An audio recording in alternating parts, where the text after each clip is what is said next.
Got a banger for you today, man. I've been watching a lot of Tim the Tap, man. That's why I said that. Got a banger for you today, guys. We're gonna do another Lich King episode.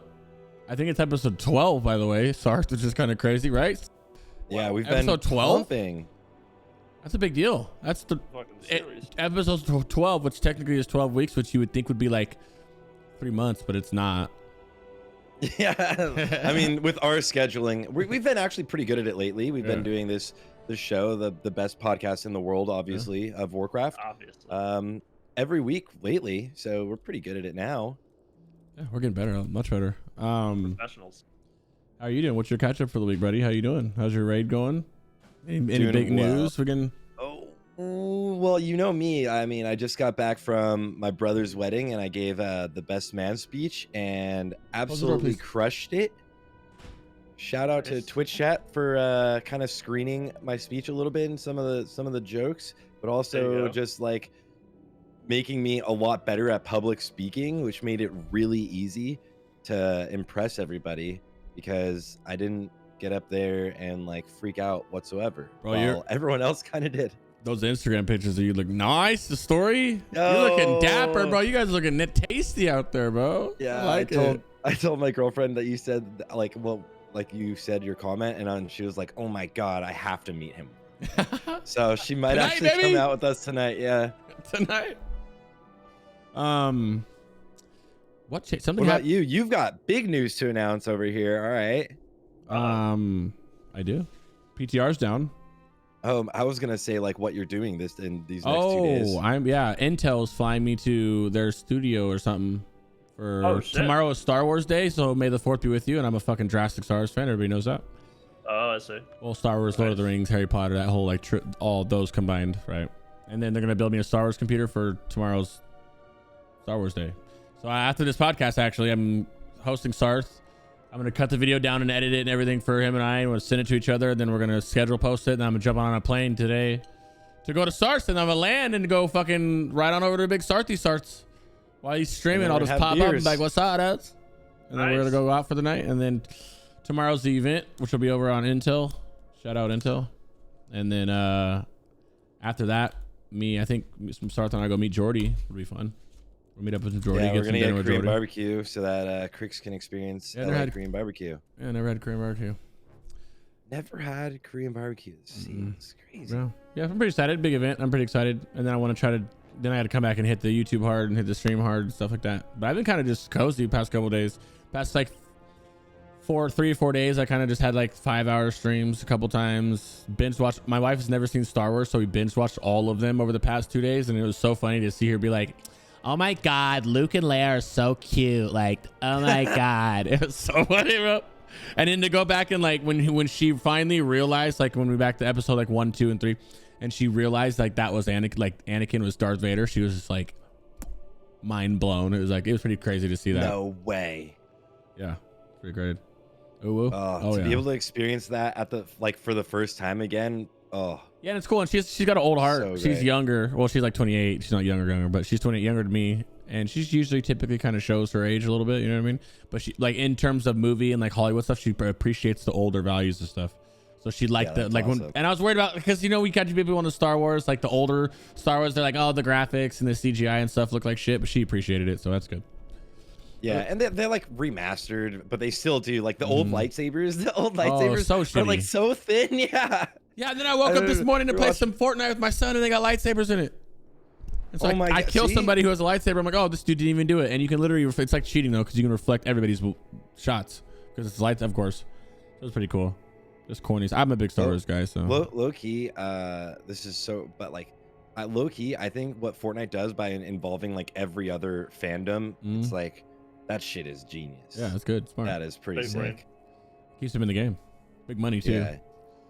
And today we promised you a PvP episode, and that is what we're bringing you. I know there's the whole hype of Sunwell and stuff, but Sunwell's not out yet. We got at least a couple weeks, maybe like 2. What do you think? 2 or 3 weeks?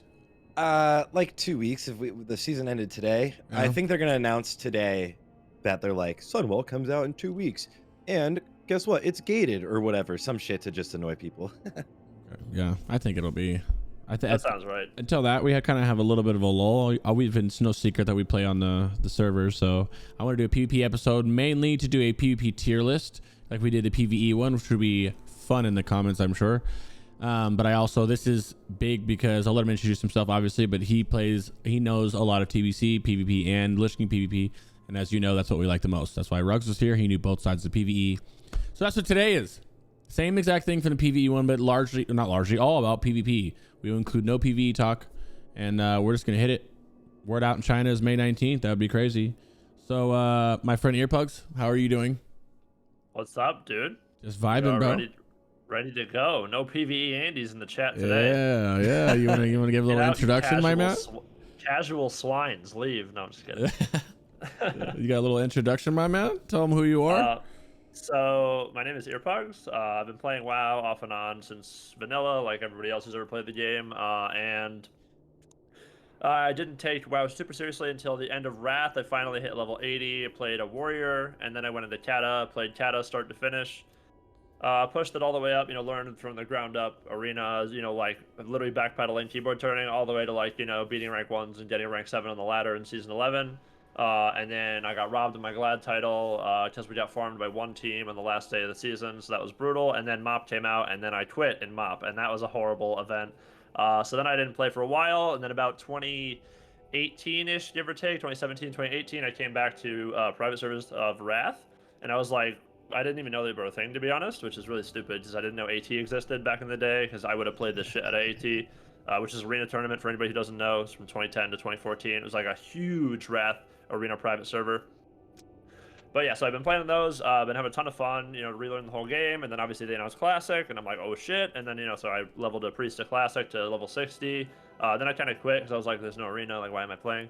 And then TBC comes out, and I'm like, oh, here comes arena, so obviously played TBC, did all that, been playing that, played Resto Druid Season 1, Season 2, played Disc Priest, every season, and yeah, and I've just been cruising on that, and then now kind of been turning my sights to Wrath again. I've always been playing off and on that server, even during TBC, but I've really been going a lot harder on it recently because it's just, Wrath is just the best version of Arena in my opinion. It's just the most balanced, the most amount of fun. Am I a gladiator in TBC? No, I am not. I am garbage.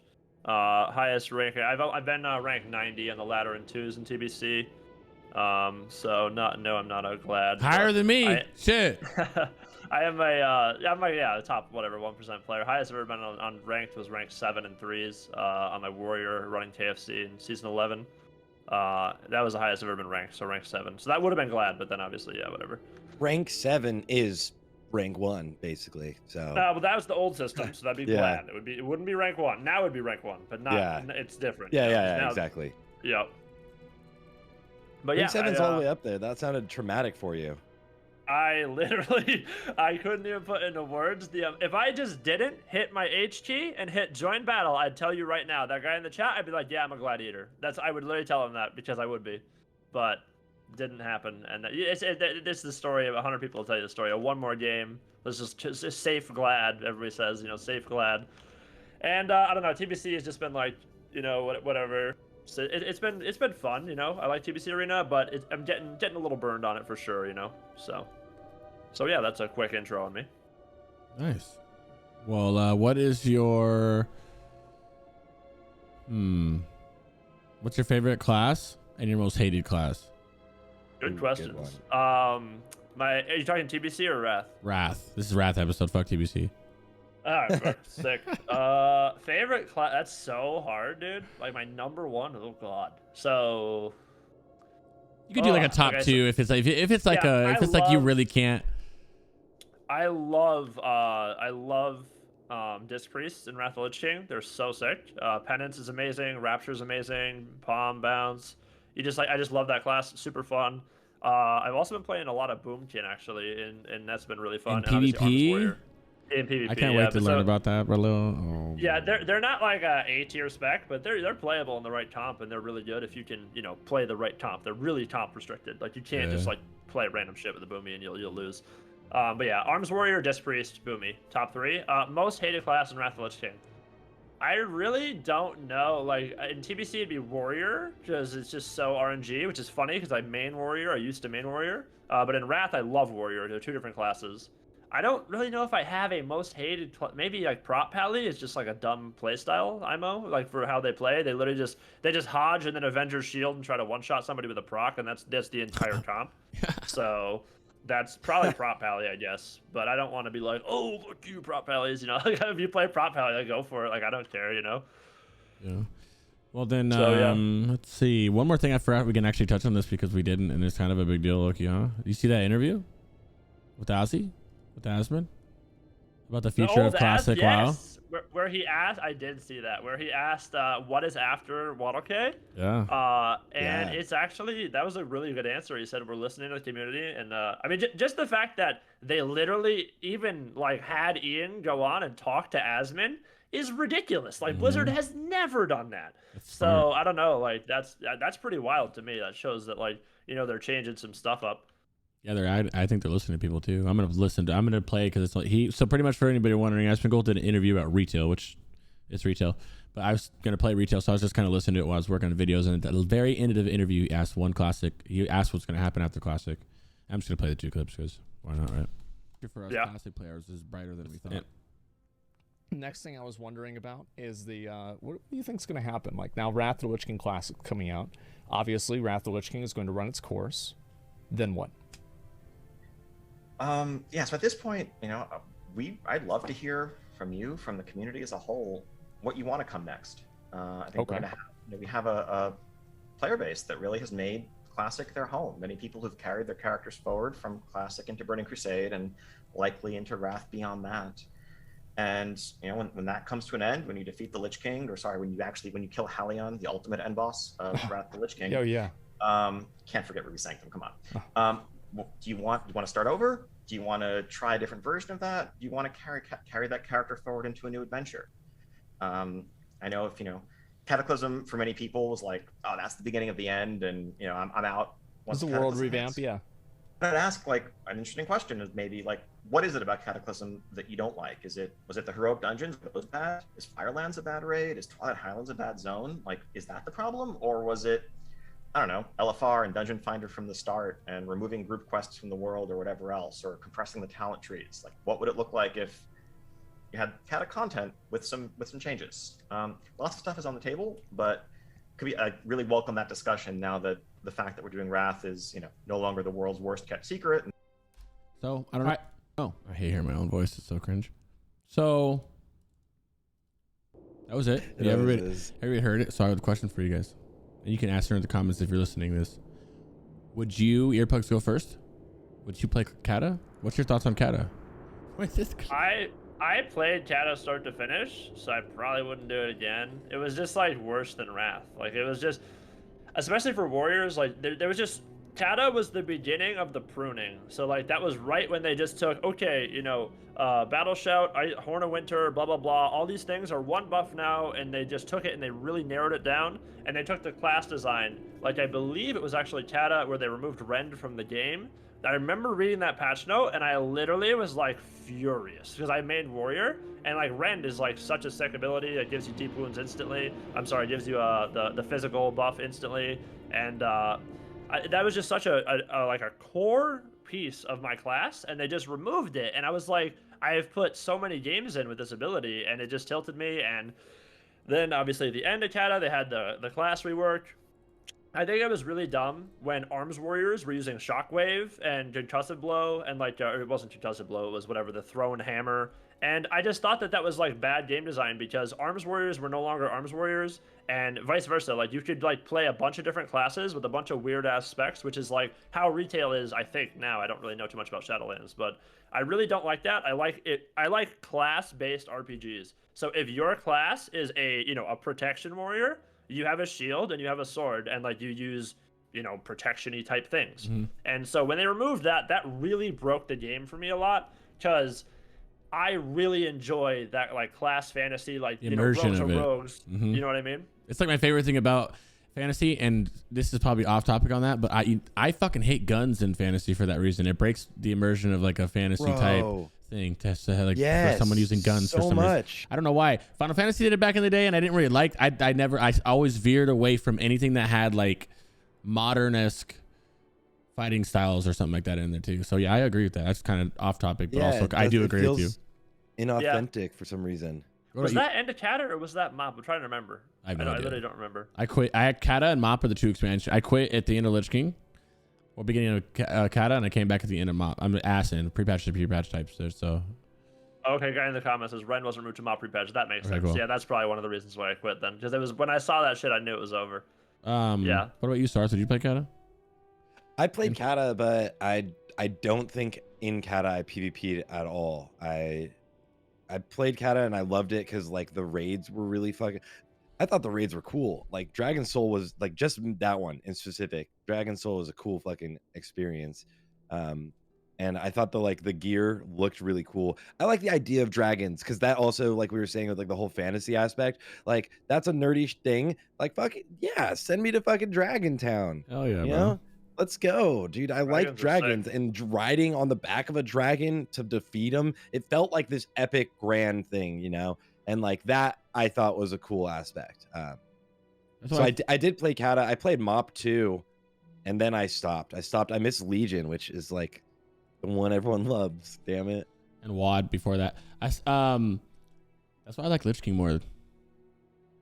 Lich King feels more fantasy like, you know what I mean? Fantasy-esque. Oh, Wrath is so good. Like every spec is their own spec, and it's like perfect. Fully immersed, man. Yeah, but that's why it confused me when you went to play Classic, and there was like they were tanking with like dual wield Furies or something like that. I was like, Fury Prot. You're breaking my fucking immersion here, bud. Yeah, Yeah. seriously, dude. Yeah. I'd play. But Kata, then if though. you tanked with a shield, like everyone would Flame meme on you so fucking hard. Dat, yeah. boomer. Like, what are you fucking? Yeah, exactly. It's like no one plays like that anymore. Well, I mean, yeah. So And that really is just like a boomer trying to like, you know what? I remember 20 years, 15 years ago, I was using a shield and a sword and I had a blast. And now they're like, nah, bro. yeah. You need to morph into this Super Saiyan mode Fury Warrior and tank. I didn't play Kata. I always act like I wouldn't. Like, I'm looking to play Kata. You know goddamn well I'm streaming the shit out of Kata. I'd play Kata. Why not? I don't like when they change the talents. Whenever that was Mop though. So I thought that was that was Mop pre-patch. Yep, But they did some shit in Kata. I remember there was many changes. Like if you look at season 9 Kata to season 11 Kata, they're 2 different games. Like Warriors got nerfed into the fucking dirt by the end of the X-Pack because they were insane in Wrath, and then in season 9 Warriors were insane. And then they just like nerf until, you know, Rogues were the kings of Cataclysm in season 11. RLS was the only comp on the ladder. It was just Rogue, Lock, Shaman, because Rogues were just better at everything. Locks were insane, and Shamans were insane. Cool. All right, well, there's the announcement. I think it's the only news in Classics world today, right? I don't think PTR went down as well. We'll have a Sunwell episode next week. In the meantime, Jordy is doing, I'm gonna link Jordy's shit. Jordy's doing phenomenal. Just find his YouTube from his Twitch, or I'll link it actually. He's doing absolutely phenomenal raid guides. He's posted his first 2, I think now. Actually, I saw that. Yeah, I'll link his thing. Check that out if you haven't seen it yet. And yeah, I think we're good to go. So the first thing we're gonna have, I just want to go over. You obviously are gonna go over it. Is the big differences or any differences while keeping in the background. We have like an hour, like 2 hours. So what time are we done with this video or this stream? Whenever we want. Yeah, it's whenever we want. I'd say 1. What time are you? What time is it where you live? I'm 1:35 Eastern. Yeah, so about. I would say like 2 hours now, 2.5 hours. Okay. One our time, 4 your time. That's good to keep in mind. Yeah, something just so you know, so we have much time to talk. The PvP differences from TBC to Lich King. When you think of not really metas, but what changes in the PvP thing. I know like how they're talking about the ratings changing, how it's like the personal rating versus whatever rating. What does that mean for people? Is anything that's changing drastically? That I can touch on that really quick. Mm-hmm. So obviously individual rating versus team rating. Team rating systems are kind of old and outdated, to be honest, because it locks you into a team. The individual rating system, for anybody who doesn't know, you're just going to have your own individual rating and MMR, which is really, really nice. But like people are like, wait, but how do I queue? But like, so it's literally the same. So you just, you know, let's say you're going to run Rogue Mage Priest. You invite your friends, your 2 players, you hit the H key, and you queue for it, or whatever. You go to a Battle Master if they have it, where you do the Arena Battle Master in Wrath. You queue, if it's like retail, it'll ask you, are you heal or DPS, whatever. And then you just queue, and then you join, you get into a game. and then it will average all of your MMRs and ratings together, and that's what you'll play with. So the big benefit to that is that let's say you push it up and you're like 2.4.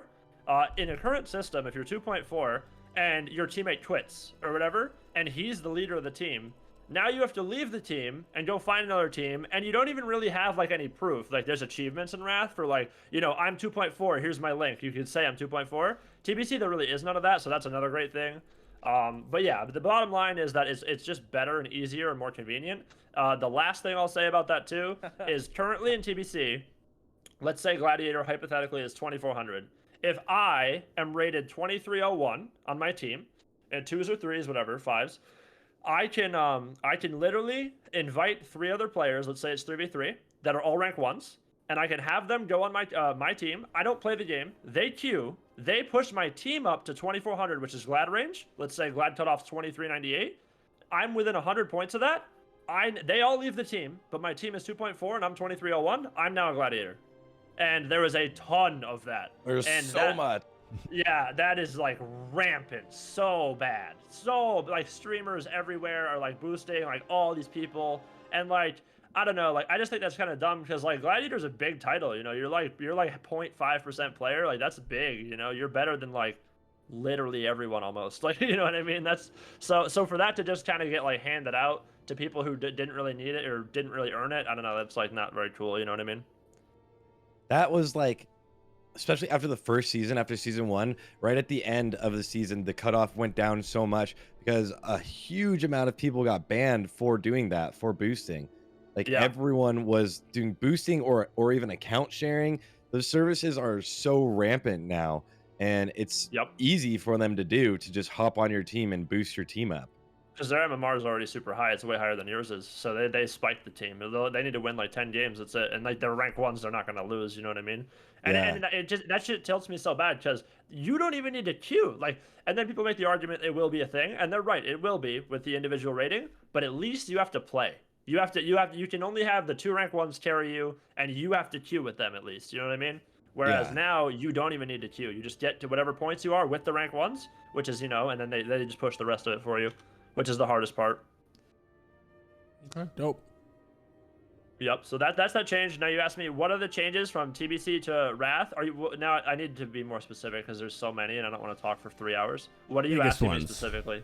I don't know. Just what we were talking about earlier, your biggest frustration and why you don't play as much TBC. Oh, okay, yeah. So I'll just go over some quick ones. So we're gonna talk about Arena, not BGs, because BGs changed too. But maybe you're the next section. Later. Yeah. Okay. All right. So arena changes. So the biggest thing, the class design decisions. So like, for example, can you pull up a TBC talent calculator and go to Priest for me, Crix? Can you do that on stream? Just to show people what I'm talking about. And then go to Discipline, and then read the top left ability. And then you can do the same thing for Wrath. And this, I'm not going to show you every class, but yeah, so go to Priest. Right there, yeah, Unbreakable Will. Just hover over Unbreakable Will whenever you're, obviously once you got them both up. This right here is a very big change from Wrath. So it's the little helmet. Yep, that one. So if you click it to 5, it'll be 15%. Increase your chance to resist stun, fear, and silence by an additional 15% when you max it out. Now look at it on the Wrath one and max it out. Reduces the duration of stun, fear, and silence by an additional 15%. Or 30, sorry, on Wrath. So that right there, like without me talking about it for 4 hours and going class by class by class, that right there is a massive gameplay philosophy design that they changed, which is really, really good going into Wrath. So, for example, they changed it from the very old school RPG, you know, chance to hit, like Dungeons and Dragons, like chance to hit, resist, chance to hit. They changed it from that to predictability, where now Priest, if you fear a Priest, you know it's 5 seconds in Wrath every time, because it's not going to be 8 seconds because they have that spec. So it makes it much more predictable. That, like, by itself is such a huge change from TBC to Wrath, and it makes the game so much more enjoyable. There is nothing more tilting than when you're supposed to win a game and you run at somebody and you hit fear and it says resist and that was your last go and you lose. It is so tilting. It is so annoying. So that right there is huge. There's still like a lot of resists like there are in TBC, it feels like. No. So Wrath, is there resist? Yes, they're still in the game. Are they as relevant? Not even remotely. Like resists on stuns for rogues. Like when I run DPR in Wrath, which is Disc Priest Rogue 2s, I don't even think that they're gonna like they don't resist anything. Like my Rogue can just dance and double cheap, triple cheap into a kidney, no resist. It's not even on my brain. If I run DPR and TBC, I am literally playing around the resist. I'm waiting for the resist, and I want him to go reset so I can keep their Rogue. Like, it's so annoying. It's just two different gameplay decisions. Like, you have to play around resists when it comes to TBC. In Wrath, you play around your abilities. It's just totally different. And it's really, really nice. Another example, Counterspell. You can resist Counterspell in TBC and Spell Lock, obviously your Warlock. That is another, just off, like, the amount of times that, like, all I have to do is, like, if I'm fighting an RM or whatever, I'll cast my flash heal, I'll fake him, and then I'll get resisted on it, and now I'm just free to cast instead of being blanketed for 4 seconds like I should have been with that silence. And that's another thing, just resist, resist, resist. That can't happen. Kicks can't resist. Kicks can't miss anymore. It's all just resist. And I'm gonna be making a video on this actually, covering all the differences, because I literally wrote like a book in my phone of like, as I was playing TBC, I'm like, this isn't in the game. This isn't in the game. This isn't in the game. And so I'm gonna literally make a YouTube video covering every single one. That's what I do.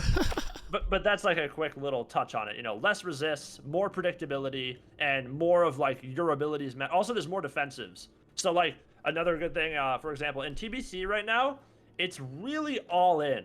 Like, this expansion is really all in. Like, let's say you watch an RMP mirror, it's over in 45 seconds to a minute. You know what I mean? Whereas in Wrath, you can reset really well because every class has defensives. You can't just all in people and kill them in the opener like you can in TBC. Like, another thing, DRs, they changed that as well. Like, Fear and Blind are no longer, like, non-DR, so they will DR each other. So a very, very, very, very common thing that Rogue Mage Priest will do is they will get somebody's trinket, and then right the second that person trinkets, Blind, Sap, Fear, 30 seconds, that guy can't play the game. Blind, Sap, Fear, if it's a healer. And that is, like, Rogue Mage Priest's, like, bread and butter. That is exactly what they do, and then they can half poly out of it into a CS into another kick. So it's like 45 seconds, the healer is just out of the game. That no longer there is comps that can chain you, like MLD will do that and stuff like that, but it's not as bad as it is in TBC. So that's another nice feature. There's so it looks like it's more skilled in RNG. Yeah, doesn't that make less it RNG, yeah. more of like more competitive? I think when you remove things like random acts of like resist or like things that make whatever you're doing not work some of the time, then it reduces like the actual competitive nature of the game, because it's more like frustration and again just randomness. So I think that like most PvPers are going to enjoy this significantly more. It's a lot less tilting. Oh yeah, dude. Like, that's what you watch all like the rank 1 pushes, people are streaming on stream about resist. Like, it's just everybody's streaming like resist, resist, and it's just, that's why you look at the rank 1 ladder, it's 1,000 games played for like a lot of the teams on rank 1 and Gladiator, and they have to do that because there's so much variance, you know? Like, if you're not literally like a 0.0001% like multi-BlizzCon competitor, like, and you're not making global for global amazing decisions 24/7, you have to just queue and queue and queue and queue, and that's how it is, unfortunately, for TBC. Are there any cheese comps in Wrath like there are in TBC, like double rogue, 100%. double healer? Yeah. Oh yeah. 100% worse. Way worse. No, it's way. Oh no. So double healer only works in the Burning Crusade because mana pools are so bad in TBC, and warriors do so much damage in TBC. Like, they do less damage in Wrath than they do in TBC. Some people will be mad at that. They're like, oh, actually, Shadowmourne is a 284 item that does so much damage? It's not even close, dude. Don't get him started on warriors, dude. You should fucking, oh my God. I'm getting flamed left and right over Prot Warriors. Some shit I didn't even say about Prot Warriors and fucking Fury Warriors and shit. Why now they're going to be in the PvP comments going, oh, actually, warriors do more damage in Wrath. Have you ever heard of Blade Storm? No. Yeah, so double healer, we'll start with that. Mana pools are much, much better in Wrath. Season 5 early when you're in questing gear, obviously you're going to be pretty low on mana. But as the seasons progress and you get more gear, you get trinkets, you get MP5 items, you get lots of stuff. Every class now has like bigger abilities. For example, priests have Divine Hymn of Hope now in Wrath, which gives them and their teammates mana if they're near them. It's a channel. They like channel it and gives them mana back.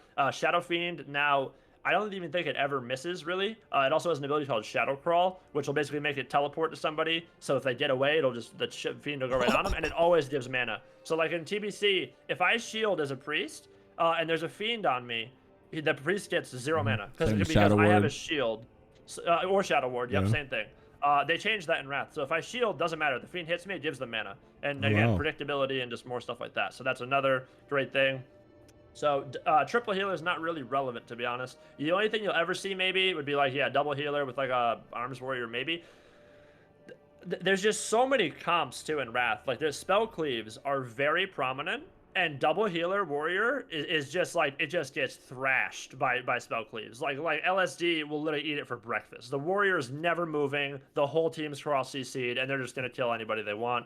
And then, so that's double healer. Let's see. Let's go to the twos bracket because everybody loves twos. Yeah, you can do like double rogue. That's like double combat, which is rogues get an ability called Killing Spree now.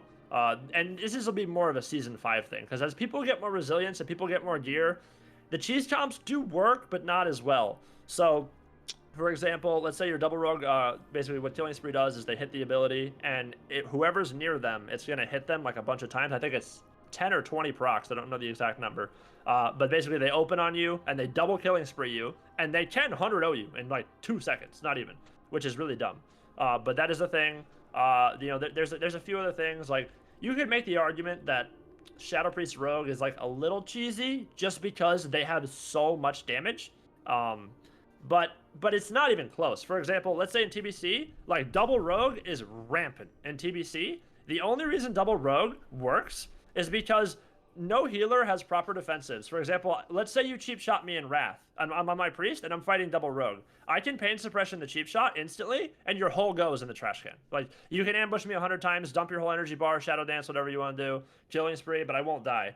And then obviously in TBC, there's no DR on silences. So double rogue is so good against any team that's not a dwarf because they can garrote somebody 5 times in a row. So they can open on a priest and just cheap shot. They'll cloak so he can't Trinket Fear, and then they garrote, and the priest is dead. The game's over.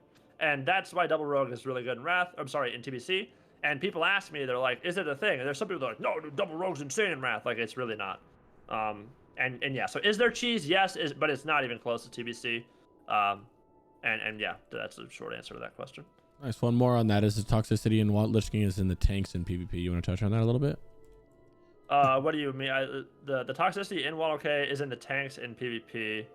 Are they like tanks beefy in PvP arena or something? Is that when warriors? You talking about when prot warriors are Yeah. able to go and clap cheeks? Yeah. I remember doing that. I remember respecking my warrior prot and just being like, "This is insane." After watching like a video on YouTube way back in the day and being like, "This is so fun and so dumb." Yeah, that is a thing. Like, prot pallies in season 5 do a lot of damage, you know, and so they're kind of cheesy. Prot warriors do damage too, but prot warriors aren't monsters until they get their armor pen gear. Because when prot warriors go full armor pen, they can 100-0 people. Like, it's actually psychotic. If they get good crits, it's ridiculous how much damage they'll do. They're like one of the burstiest classes in the game.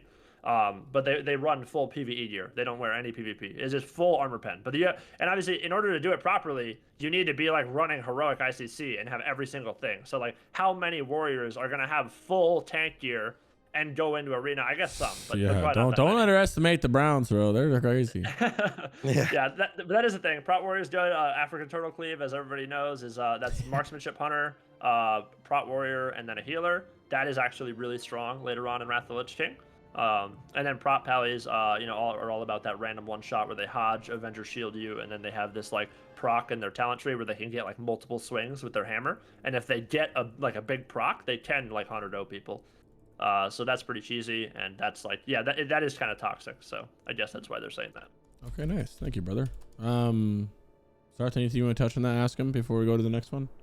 I like the toxicity, but I was gonna mention is the damage output, because you mentioned a double rogue is just rampant right now, and I know it's something that like a lot of rank ones get super tilted by. Yep. We have one of the top teams of double rogue is in my guild, and they're like max rating, right? They're like 30, 31, whatever.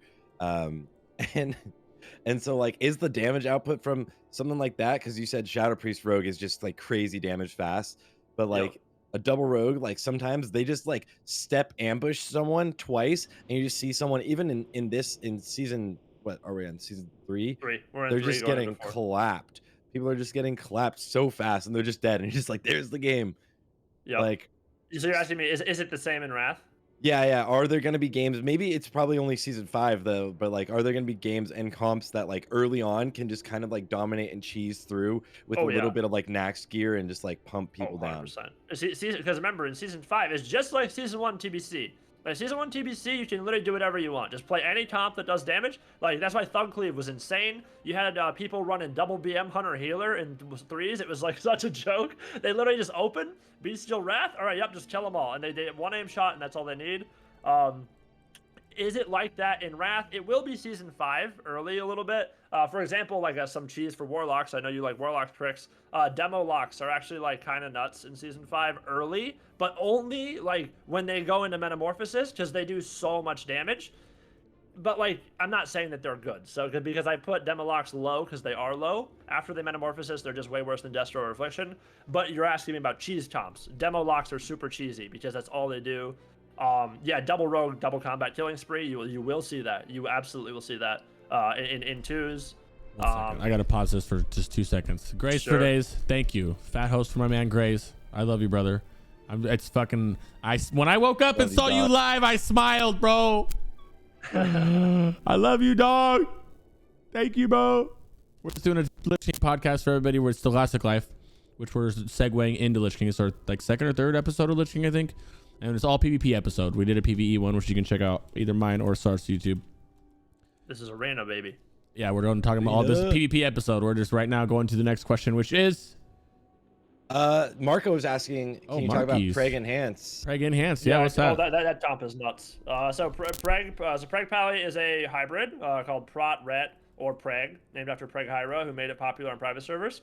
Pregs are a one-hander and one-handed spell blade and a shield, and they're a paladin, and they go like into Ret, but they also go into Prot. They go into Prot so they can get this this proc that like allows them to get some random one-shots where they hit multiple times with their hammer, and they go all the way down into Ret for Art of War.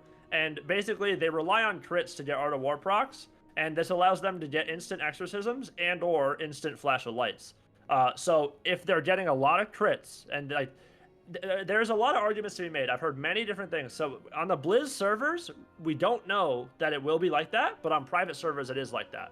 So if it is like on private servers, then yes, Preg Enhance is psychotic. It is what's the town called? It's called Preg Paladin, or I'm sorry. Wait, let me look at your stream. Are you looking? Yeah. So look at the in the go up one. There's one right above it. Reckoning. Go on the far right side and down 2, right side of it. Gives you a 10% chance after being hit by damaging X4. Yeah, that's the one. Yep. So you go into that. So that gives you a random procs. And then obviously there's another. Basically, the way that it works is like they get crits off that too. So if they're getting crits, they're getting more procs, and if they're getting procs, they're getting free heals. So season 8 Preg is honestly just better than Ret. But I would make the argument that Ret is probably better season 5, 6, 7. Once Pregs get the full gear, and they're still good, like they're still pretty good season 5. It's not like Preg is bad, but it's just not as insane. In season 8, yeah, Preg Enhance is my most hated comp I've ever fought in 2s. It is, there's just nothing, it's so tilting. Like if I'm playing Disc Mage, then it's fine because my mage can just control the whole game and I live. If I'm playing with anybody who can't literally peel the whole team, I'm literally dead. They just hit Purge 1,000 times. They have Wind Shear every 6 seconds, and they do a shit ton of damage, and nobody dies because they're Sacred Shielded 24/7. It's so tilting. It's a really, really good comp in Season 8, and it is good early. You'll see Ret Enhance. You'll see that in 2s in Season 5. Very cheesy. They're really good at killing healers because the healer can't do anything. They, if it's a Paladin, Sacred Shield, Purge, whatever, anything, Purge, Priest, Power Word Shield, Purge, Penance, Kick, Palm, Purge, Renew, Purge. You just can't play the game. You literally can't play the game. And it's so tilting. So that is a very relevant thing. And Wind Shear is just insane in Wrath, right? 6 seconds and 2 seconds, 2 second silence. Oh my god. Seconds. You have 4 seconds to cast. Oh my god. Are you getting happy because you're playing a Paladin, bro? Are you happy about that? Or Grace? Or Grace happy about that? That sounded like I'll go prop Paladin. I'll go Preg in fucking arena all day, dude. I'll play that cheese. I don't care. It's gonna be hilarious. Yeah, it's yeah, when you fight a good elemental shaman as a healer, it's literally torture. You cannot play the game. And like it's funny because like when you fight the really good Ellies, they know that you're faking their shear, so they'll let you fake them like 3 times and then they'll just hit you at the last second, and it's so tilting. Wind shear is ridiculous. That is absurd. You'll see a lot of spell cleaves with Ellies for that reason. Because you know, like let's say you're fighting let's say you're MLD where you're Mage Lock Druid, you know, and you're fighting like LSD, which is an Ellie, he can be shearing any of the 3 targets, and then obviously the other lock, you know, will have his Fell Hunter out. So so you have to go through spell lock, and then you have to go through shear, and then you have to go through grounding as well. So let's say you want to go onto an Ellie, and I want to get a clone. I'm a druid, I want to clone the Ellie. I'm gonna cast, he's gonna shear me once, then he's gonna ground the next clone. Then he has shear almost back up, but if he doesn't, then I'm going to get locked from the lock. Then he has shear back up again. Now, since I got locked out, now he has grounding back up again. And that's 25 seconds, and he already killed my teammate. And so you haven't played the game. So that happens a lot with Ellies. And you can ground counterspell now? Yeah, I think you could in TBC. I believe you could ground CS in TBC, but 100% you can ground CS in Wrath. Yep. Yeah. Damn. Got Game was asking if he could play 2s as his Fury Warrior, or if not, what he's gonna have to run on his Warrior. I said arms. Yeah, unfortunately, Fury is not great in Wrath. It looks cool. You have two-handers, you know, so you look like a badass, but it's just not like Wrath. Like arms is so good in Wrath, dude. Like arms is so good. It is such a good spec. If anybody doesn't know, you have Mortal Strike, obviously, which is 50% reduction. They also pick up a new thing called Unrelenting Assault. So if an arms warrior is on a healer, and they put up Mortal Strike, that's 50% healing reduced to that person. If they overpower the healer while the healer is casting, and overpowered now it comes from Taste for Blood, which is you rend them, you're gonna get overpowered. It's not they don't need to dodge anything. Like you overpower is a part of your rotation as a warrior in Wrath. If you overpower them on a cast, their healing is now reduced by 75%. So it's just like I could literally be a healer. I could be on my priest, and if I could just sit here, flash heal, flash heal, flash heal, flash heal, I would die. I wouldn't matter. He'll UA me, and then I'll just die. So you just have to get away from warrior. Arms is so insane. Fury it's not great. You don't even have charge in combat as Fury. You have like I think it's called Heroic Fury, which like gives you a 45-second cooldown. It'll reset your intercept, but that's it, you know. And you have no storm, so you're almost like a TBC warrior's Fury. Like you just stand there, and then like you get Nova and you leave the game. You know, that's like pretty much the whole thing. Okay, nice. Well, next, if there is any changes, because I don't know, any battleground changes. So I'm not a BG Andy, but I definitely have played some BGs. Yes, they do change them. So for example, they changed like Eye of the Storm is now first to 1600. Also, when you capture the points, it'll actually like, you know, I don't know if you guys played Eye of the Storm in TBC. I assume you played it once or twice. Oh yeah. So when you go to capture a tower in TBC, you'll have the little bar, and then the little you know, whatever you call that thing, the little indicator will go, and it will like tick super slow left or right. In Wrath, it ticks way faster, so it's actually, you can see it way better. And I don't know this, but I believe that you actually capture points faster too. So that's really nice. And I think Arathi Basin is also 1600 points to win, not 2000. Warsong Gulch also has a 25-minute timer starting in Wrath. They add Strand of the Ancients, which Strand of the Ancients is the ultimate honor farm. If it's Strand of the Ancients weekend for Call to Arms or whatever, just queue it over and over and over again. You can literally win in 6 minutes sometimes if you're really fast. And you get so much honor. It's insane from Strand of the Ancients. So you're saying no more AVs? You're saying you like Strand of the Ancients. That's no more AVs? You can queue AV if you want. I don't think AV actually gives that much in Wrath, but I'm not, like I said, I queue Arena all the time. I don't queue BGs every day. I don't even know if I've done AV in Wrath like that much, maybe once or twice, but Strand is the fastest, most honor. Strand of the Ancients. And then you also get Isle of Conquest, but that's kind of, you know, it's 40 versus 40. You have to go like, it's like a mix of AV kind of in Wintergrass, because you have to go like with siege engines and destroy this fortress and then go kill the boss, and that's what Isle of Conquest is. Strand of the Ancients is you have 2 boats come in, and then you just take them demolishers, and you're just racing to go up the top of this big hill, and then when you get to the top, you smash open the gate with the demolishers and you run in. And like I played one this morning. I played a Strand this morning, and we won in think it was 5 minutes we won because we just took one. Because if people don't understand how to play, just like every BG, nobody knows what they're doing. You just pick one gate, you send all your demolishers to one gate. The second you're through, the people like on the map, they'll be on the beach still, and your demos just run all the way up to the top. So if you get a pre-made of Strand going, you can just farm Strand like free wins, thousands and thousands and thousands of honor, like insane rates. I didn't think there'd be much on the BGs, but while you're on it, I got a question. Do you still have to do all like their farming? Like you just did a video on it too, so you can actually segue into it if you want. But the gearing, the early gearing process, how in TBC you're kind of just like farming honor to get your little blue set of honored, and then BG offset, and then arena. Is it the same thing? Yeah, it's not even comparable. So in Wrath, you can you get emblems of heroism from doing heroics as well as doing 10-man raids, and all with those emblems, you can literally just go buy your Savage set, which is the High Warlord set for TBC. It's the same, It's a eye level 200 blue set, and it's got pretty decent stats. You can buy that with PvE content. Like if you literally wanted to, you could literally just do PvE only and get a full 5 set for PvP. And then obviously you need honor for the off pieces, which is the Hateful Gladiators off pieces, which are the purples. But as far as how it's achieved, Winter Grasp is a great question that I don't know the answer to of like what they're gonna do to fix it.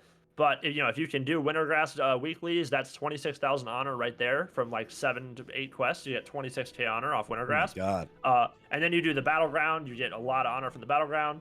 And then obviously let's say it's Strand of the Ancients weekend, or you do random Battleground once a day, that's 5k honor at least. So you get a lot of honor like pretty quickly in Wrath. Also, if you lose, it's like in TBC, UQ Rothi Basin, I don't know if you guys played, maybe you did, early TBC, the Battlegrounds for Horde were like 50-minute queues. That was torture, dude. I was on the Horde, and I would queue for Warsong Gulch or AB, 50-minute queue, I'd get into there, we'd get stomped, I'd get 30 points, and I was just ready to quit the game. It was so awful. That's not like the same in Wrath. Even if you lose in Wrath, it's all individualized with their honor. So if you're still doing objectives and you're getting kills and you're helping your team, even if you lose the Battleground, you can still get a lot of honor, And you even get a bonus if you queue the random Battleground. So you lose, you still get a bonus.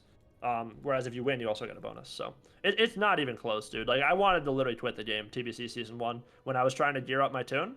I was ready to quit the game. I was just like, this is the least fun I've ever had ever.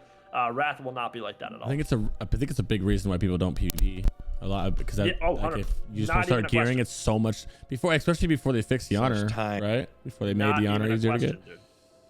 Yeah, a lot of people quit Season 1. Yeah, they did. On to that. Oh, Sarthe, do you have any questions about that, by the way? Yeah. Stride was asking, how well does PvE gear stack up in PvP in Wrath? Especially early season, or even like if you ran like a full PvE set on some classes, like in like 3s or something, if you slapped on a tier 6 set on like a hunter with armor pen, you could kill someone so fast. You'll die in 1 second. If they figure out that you're wearing PvE, you will do damage. But if you so they changed Resil in Wrath too, right? So TBC to Wrath Resil. In TBC, resilience does 0 damage mitigation for base damage. So if a rogue hemorrhages you for 1,000 damage with full PvE gear on, and you put on 480 resilience, the rogue is going to hemorrhage you for 1,000 damage. It does 0 damage. It's only on critical effects and periodic damage, so warlock dots and crits, and it reduces the amount you crit and stuff like that. In Wrath, they actually add that so that you have a flat baseline damage reduction too. So in Wrath, if you have 0 resilience and you get hemoed for 1,000, and you put on your full PvP set, you're gonna get hemoed for like 650 now, 700, whatever it is. You know what I mean? Oh, that's dope. Yeah, I like that. So it's a big change. Big change. Yeah, the only people who you can get away with it as a prop warrior or as like a prop pally because you're just so beefy. But like if you did a hunter, like you said, like hunters are really easy to kill in Wrath if they don't know what they're doing and they don't like use their cooldowns properly, because their only defensive is deterrence, and if you disarm a hunter, they can't deter. So Shadow Priest Rogue literally like eats hunters for breakfast. So like if you fight RPD, which is Rogue Shadow Priest Druid, they'll open on the hunter and they'll cheap shot him. He can't trick at that. And then right out of the cheap shot, they'll just disarm him and he'll be dead if they just did any CC. Like they can really blanket the healer and just kill the hunter in that. So it's and if you're PvE gear, you'll die in like literally 1 mind blast ambush. You'll be dead. Oh my God. So yeah, but if you wear PvP gear, you're decently tanky. Yeah, so there'll be longer games as long as you live. Yeah, they're a little longer, but they're not like I don't know what X pack that really got really bad in. Maybe it was like Mop or later. It's not like there's no dampening in Wrath. You don't need dampening. Like classes die. Like if you just use your cooldowns properly and you set up kills, people are dead. Like do you know what I mean? Like you're gonna kill people. So Yeah. it's a really good X pack, obviously. Cool. Yeah. And then he asking really fast. Currently in PvE, a lot of times for some classes, a lot of BiS gear can come from PvP. Do we see that happening? And vice versa? Like I would assume in ICC, the trinket off of Sourfang would be like insane for physical DPS. So 100%, like, yep. so do you see some PvP pieces still being BiS in PvE? Do you know that? And vice versa? So PvP to PvE, I don't know rating. I cannot. I'm not gonna say something you that I said it know backwards. nothing about. Yeah, but like Mhm. for PvP, I know all about that. So I don't know rating, but if you're in arena, yeah, absolutely. Like if you go to you look at Warmane, like go Armory, the top warriors. Just go to Warmane, Armory, solo queue, and just look at the top warriors. Every single off piece is ICC. You know, they have ICC neck, ICC back, ICC wrist, ICC belt, ICC boots, ICC trinkets. Damn. Yeah, so that's season 8 at the end of the game, and that's on a private server where like everybody has access to that stuff just from playing. Will it be? It's not even close to TBC, to be honest, because in TBC, like rogues are like they're not even wearing PvP gear. Like they're like 200 Resil, 230 Resil. It's all about attack power for rogues in PvP. If you're under on AP, like you just won't kill people because it's just all about baseline damage. You don't really burst in TBC. You know, you pool energy and then you can hemo a bunch of times, but you're not like in Wrath. Like rogues are all about their goes. So they got Shadow Dance, and if you're like if a rogue doesn't have Shadow Dance in Wrath, they literally don't do damage. Like they're just like a wet noodle. But once they dance, they can literally 100-0 people. So like it's a total difference in like how it's set up. It's not nearly as bad though, because I get asked that all the time. If like yes, will it make you better? Yes, of course. If you have good trinkets, if you have a couple off pieces, but you got to remember in season 5, people are super low resil. So you can't really be. I guess you could if you wanted to, but you're gonna die instantly. You know, you can't really run full PvE gear in season 5. You have no resil. You're gonna get 3-shot. So if you fight, like if I fight a team and I know like a Shadow Priest Rogue is notorious for this. Shadow Priest Rogue will put a lot of PvE on. If we know that, we're just gonna all in the priest and kill him right after his dispersion instantly. Yeah. I wish I had an abbreviated answer for you because it's really long. But is PvE gear as relevant in Wrath as it is in TBC? No, is the answer. Is PvE gear good to have, and will it make you do more damage and help you get wins? Yes, it will. But is it like the end-all, be-all, oh my god, I can't push past 1500 without full BiS? Like, not even close, dude. Like, you will see rank 1, just like even in TBC, like Josito Jones got like Gladiator in blues, like running like Yeah, I twos, watched his he's just rogue. insane. I love Like, Jose. and like the skill cap in Wrath like triples from TBC because there's so many more layers of the game, and every class has defensives and everything matters. So like the skill cap is so high that yes, it's relevant, but no, it's not game breaking at all. It's not game breaking. Okay, thank you. That's there you have awesome. it. Good answer, bro. Yep. You're good at this, bro. Yeah. You're good at this talking and explaining thing, bro. You should be a YouTuber. Well, I try to like if I was listening in the comments, I'm like, this guy's a fucking idiot. You know, I try to like think like that guy. So Yeah, that way you should think about making YouTube videos, bud. Yeah, maybe I should. Maybe I should. Next up, a light touch on Wintergrass.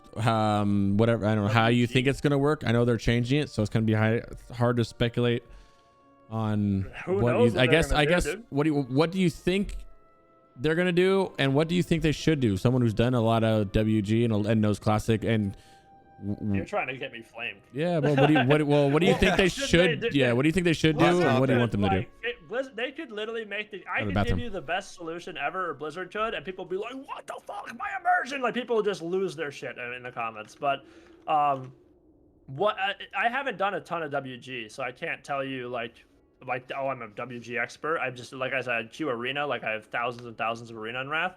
What could they do? It's so hard because like look at Benediction, look at Farolina. You have 30,000 players. Wrath is not even out. Let's say theoretically Wrath comes out. Benediction's 50,000 players. Wintergrasp is a 100 versus 100 server-wide battle.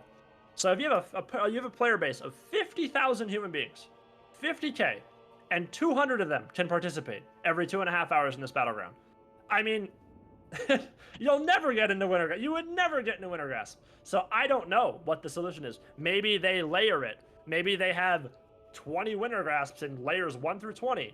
But then everybody's like, oh, well, layers suck. And layers are kind of annoying, but they're necessary on servers that are huge. Otherwise, you just literally can't play. You know, you hit W and you don't move. You hit an ability, it doesn't show for 4 seconds. Like, it's a really hard problem, to be honest. Winter Grasp in the current WoW climate. And then obviously look at the PvP servers. 99% Horde, 99% Alliance. Like, what the fuck? What do you want Blizzard to do with that? Like, and that's all the players switching all over because they want to be on the majority faction. Nobody wants to be sitting at the SSC portal and just getting killed 400 times and you can't summon anybody. Like, that's not fun. So it's the current game climate. So what's the solution? I have no clue.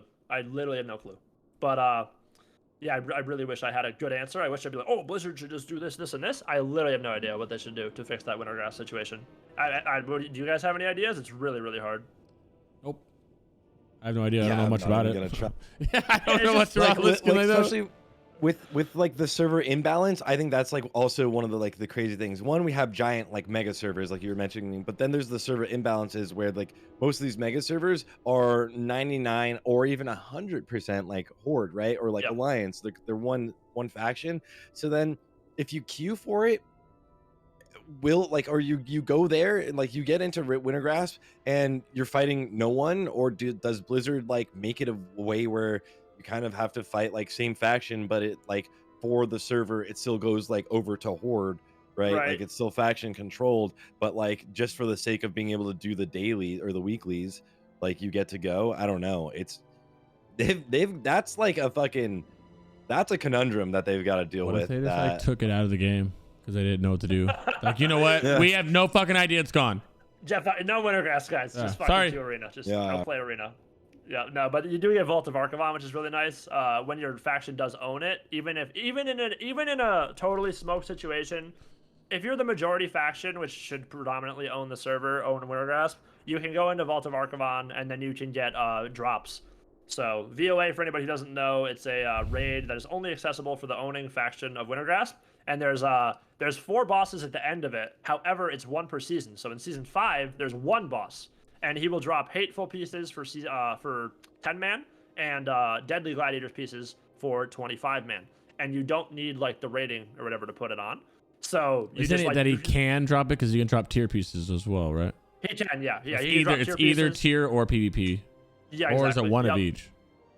I don't know the rates, but I know that yes, you can get tier pieces. You can also get PvP pieces. And so that's nice. You know, you just run it. It's not hard. You run it, once a week, whatever. 10-man, 25-man, and then you have a shot at some random gear for free. So pretty easy bosses too, smooth, not a lot of trash. Yeah, fun raids. You can get a mount. Super cool looking bosses. Yeah, really cool looking bosses in there. Yeah, they look like Titans. They look pretty sweet. Okay, well that was enough about Winter Grasp. Now you can go to more meaty stuff. We're gonna talk about 2's meta comps, 3's meta comps, and then the class tier listing. So starting with the 2's meta comps, and I know that you can do whatever comps that you think are meta. If there's some like niche random stuff that's maybe not meta but like worth mentioning, like a hunter druid, I don't know, you get it.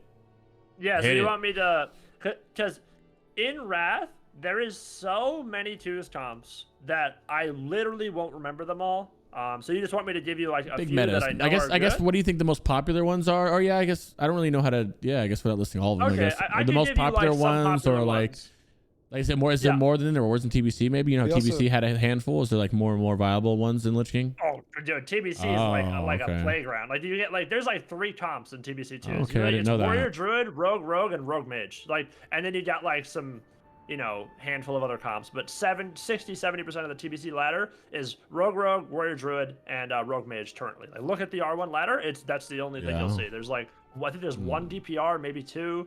And then like maybe 1 priest mage. It's nothing. In Wrath, and it's just because there's so many specs that are viable in Wrath. So when you allow the player base to play other specs, now you get a bunch of different variants of those specs. So we'll go over 2's meta comps. I guess kind of what do you think is be on top of the ladder? I guess, yeah. What do you say? I guess it'd be like, what do you think the best ones are? Like what are objectively the best ones? And then maybe some like sleeper ones you might think kind of outshine in Classic versus? Yeah, so the elephant in the room that everyone's going to talk about is Holy Paladin Warrior. It's a really, really good comp in 2s for sure. Warriors are insane. Holy Paladins are insane.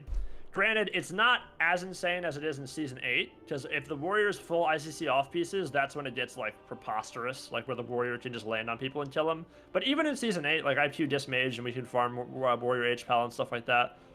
So Warrior H-Pal is very good. So there's a good, what's a good meta comp? Warrior H-Pal, super good. Season 5, DKs are super strong, because the raw damage is really, really relevant in Season 5, because people are so low geared. So you'll see Disc DK. That's another one that you'll see. Double DPS teams. What's a meta double DPS team for Wrath? You have Shadow Priest, Rogue. Very, very, very common. If they're able to set up a kill on somebody, and the Rogue will dance, and then you ambush them 100 times, and the Shadow Priest gets a Mind Blast, Shadow or Death, that person's probably dead if they have no defensives. It's super strong. Ret Enhance or Preg Enhance is another very, very popular 2s comp. So you'll see that. They have Sacred Shield. They have the Flash of Light procs from Art of War, so it's very hard to kill them. Shamans have Shamanistic Rage, which is damage reduction. They have Spirit Wolves now. The Spirit Wolves not only can stun the target, but also heal the Shaman too. So going on Ret sucks, and going on Sham sucks, so that's why it's a really strong comp. There's no, like, really good thing there. Other double DPS comps. Obviously, we know Rogue Mage. So, quick note about Rogue Mage, right? In TBC, you can pretty much 100-0 people as Rogue Mage with a Shatter. It's not like that in Wrath, at all. Like, Season 5, it will be, they'll be strong, but the later on you go, people pick up Resil, they get to, 800, 900,000 resilience. Like, RM cannot just kill people in a deep freeze. They need to plan their second goes. 9,000 resilience, is that what you said? No, 8, 9. Yeah. Oh, sorry, 800, 900, 1,000 resilience. No, people like Season 8, people will have anywhere from 1,100 to 1,400 Resil, unless they're like full PvE, then they have like 1,000 whatever. In Season 5, they're gonna have like 500 Resil, whatever, 600 Resil. So that's some double DPS comps. Let me think here. What are some other good? I'm just gonna some good Warlock ones. Warlock 2's comps. Warlock 2's, bro. This will be easier. Resto Shaman, Destro Lock, very, very good. Resto Shaman, Affliction Lock, very, very good. Destro Ellie is pretty strong, because the reason it's so strong is because Succubus now removes dots. So when you use your Succubus and you seduce somebody, which is a spammable thing, it'll take the dots off with a glyph now. So that makes it very, very strong, where they can swap around targets like wicked quick, and they also have Hex as Destro Ellie. So they'll get somebody's trinket with a seduction for their full Hex, and then the other guy's just a corpse. You know what I mean? They like, if it's a healer, that you get their trinket and stuff like that. Does Hex DR with anything? Like, it should, like, I think it's I believe Polymorph does, but I actually don't know off the top of my head. I think Hex should DR with Poly on paper. Yeah, I believe it does. It's also a curse. Hex is super strong, probably the strongest CC in the entire expansion, to be honest, because it's a curse. So only Resto Shamans, Druids, and Mages can take off Hex.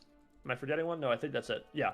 So it's a curse. So those are the only 3 classes that can decurse, and it has to be Resto Shaman. So Enhances can't, Elites can't, because it's a spec in the Resto tree.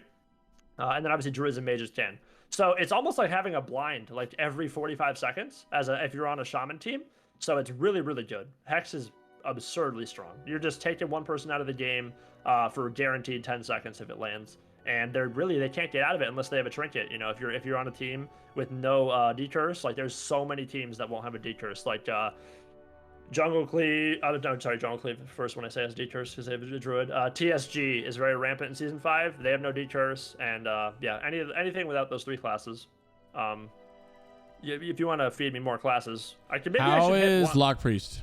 Just curious. Yeah, we should go through every class and like what's its best comp. Let's do that. Just tell me a class. Let's open up the I can open up the tier list and we can go over it if you want and just go over each class or something. Just tell me a class and then I'll do it, because there's so much info. Shadow Priest.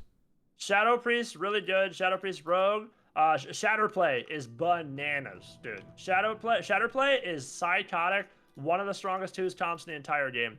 It's Frost Mage, Shadow Priest. So they have Fear and Polymorph, right? And that's all they do the whole game. They reset until you're off DR and the priest has Fear. The second he does, he's gonna run in, and then if he gets a Fear, let's say you're a healer DPS team, he fears your healer.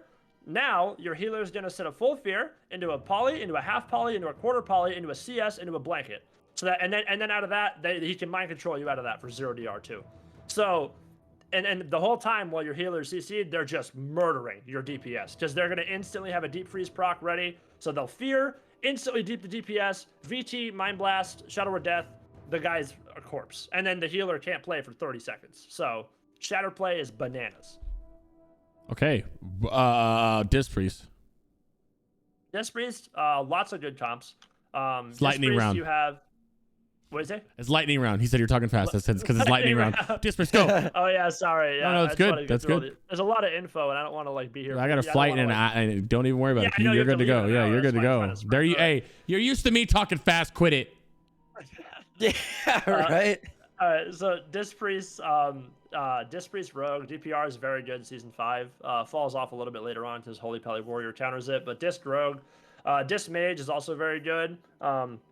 A comp that you won't see in TBC that you will see in Wrath is Disc Ret. Disc Ret is actually decent. They have double Dispel. You can really never control them. They have freedom.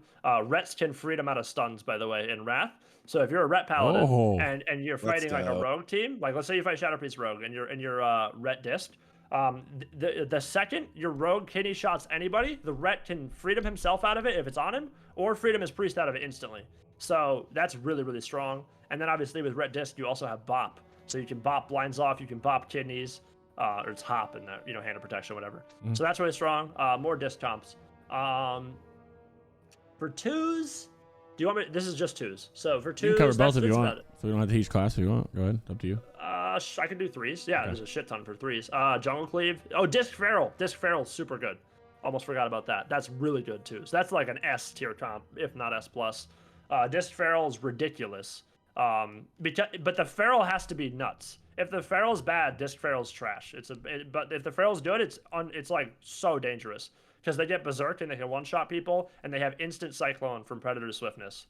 So if the Feral is just like going off and just cloning the whole team, he'll kill one, get them really low, clone them, swap, destroy that guy, clone that guy, go kill that guy. Like it's really, really a strong comp, and then they have Fear out of that clone. Let's go to threes. You said. Jungle Cleave for the Disc Priest is really good. That's Feral, Hunter, Disc Priest, really, really, really strong comp. Insane damage, insane mobility. You have freedom from the Hunter's pet now. You have Intervene. If the Hunter's insane, you can like intervene kidney shots and stuff like that, and the pet will eat it. You have, obviously, the Feral can shift any slow in the game. Moving past Jungle Cleave, you have Cupid Cleave, which is, and then also, twos, Hunter, Disc, insane. Another threes comp is Cupid Cleave, which is Hunter, Disc Priest, Ret, double Dispel. That's another thing you're going to see in Wrath, by the way. There's a lot of double Dispel teams where you have Ret Disc, because those are the only two classes that can, consistently Dispel. So that's very common in threes. You'll see Ret Disc, XYZ, Ret Disc, XYZ. There's so many comps. You have Vanguards, which is Unholy DK, etc. That's about it for Disc. I'll keep it short. What about Hunters? Which spec and Hunters, which spec is like? Are you BM? What's the meta Hunter spec first? Season 5, you'll see a lot of Beast Cleave just because nobody has Brazil and they can just open on somebody and kill them. But you have to understand that Beast Mastery is really, really bad compared to TBC. Like it wasn't even great in TBC, and it's almost worse in Wrath because Hunter's Bestial Wrath is 10 seconds now. So in TBC it's 18. On top of that, a lot of classes have disarms. Like Hunters have disarm, Rogue has disarm. Warriors have disarm, and Shadow Priests have disarm. So that's 4 classes. That's almost, there only 10 classes in Wrath, so it's almost half the classes can disarm you. And if you pop BM, you can get disarmed on it. And if your disarm lands, let's say it's 5 seconds, you have a weapon chain, you have a 5-second Bestial Wrath now. And because it takes away your ranged weapon. In TBC, if you disarm somebody, it takes away the melee. In Wrath, if you disarm a Hunter, it takes away the ranged. So if you fight a team, like all the rank ones know that, so they're just going to never let the BM Hunter go. Like the second he BMs, he's just going to be disarmed and they're just going to loss him for the rest of his go. After the 10 seconds, he's just worse than Marksman. But it's strong. Like Beast Cleave is good. It's not like it's a bad spec, which is enhancement. But that's about it for BM though. It's really, Beast Cleave, not too many. Marksman, there's a shit ton of comps. So marksman comps for 2s. Ret marksmanship hunter in 2s is absurd. So good. They have Sacred Shield, they have off heals, they have double deterrence, they have readiness, which resets all the hunter's cooldowns. So they can, trap somebody, get their trinket, readiness, swap it the trap to the other guy, kill that guy in a Hodge, etc. And they do tons of damage. Aim shot is instant, by the way, in Wrath. So in TBC, you have to line up your aim shot. In Wrath, you just hit the button and it just goes out. That guy's MS for 10 seconds. And then the Ret just demolishes him. Same with the Hunter. You have Big Dam. Yeah, so 2s, you have Ret Hunter. Actually, I think I have a list written down. Maybe I should just read my list so I don't babble like an idiot. That disarm makes it so you can't disengage? Is that? You can't deterrence. You can't deterrence. Yeah, okay. You can't deterrence. Yep. Still, that's insane. Still, like, what? Like, your entire, like, defensive CD, your one big defensive CD is mitigated by being disarmed. That's crazy. It is 100% true. Yeah, so and there's a lot of disarms. So it's really hard to play a Hunter. I would make the argument that Hunter is probably, I don't want to say it's the hardest class to play in the game, but it's top 2 for sure, top 3. Hunters, because a good Hunter, like Homer J, for example, is insane at Hunter. Like, you watch him on YouTube, he plays Wrath, obviously. He is ridiculously good. And if you watch him play Hunter, and then you watch like a 1500 Hunter, it's 2 different classes. Like, it's not even the same class. It's so ridiculous. Like, one of my people I play arena with on the private server, he's really good. He multi-classes. He literally has, I don't even know, he has more keybinds than buttons on his Hunter class because they have so many abilities and so many party macros that they need to have. That's so crazy. I gotta get better at that. Yep. Somebody asked earlier, how do you think about Shadow Priest, Resto Shaman, and Wrath against double DPS? Is there survivability? Archams are the easiest class to kill in Wrath because they only have NS and that's it. They don't have Spirit Link like they do in Kata. So Archams are really hard to play. Shadow Priests don't have a lot of peels, you have to remember too. So the question is, Shadow Priest, Resto Shaman 2s. Probably not that great against double DPS because the Sham's just gonna die and the Shadow Priest has Fear, Psychic Horror, and a Silence. That's all Shadow Priest has for peels. And, let's say it's a warrior and somebody else or something. Like, if it's Ret Hunter, I mean, any of those. I'm just trying to, analyze the question in my head. There's so many Thompson Wrath. Yeah, there's really no situation where the priest could peel the guy because they're just going to trinket the Fear and then the Sham's dead. The Sham has 1 NS. That's it. And, they're dead after that. So. You're a shaman? Okay.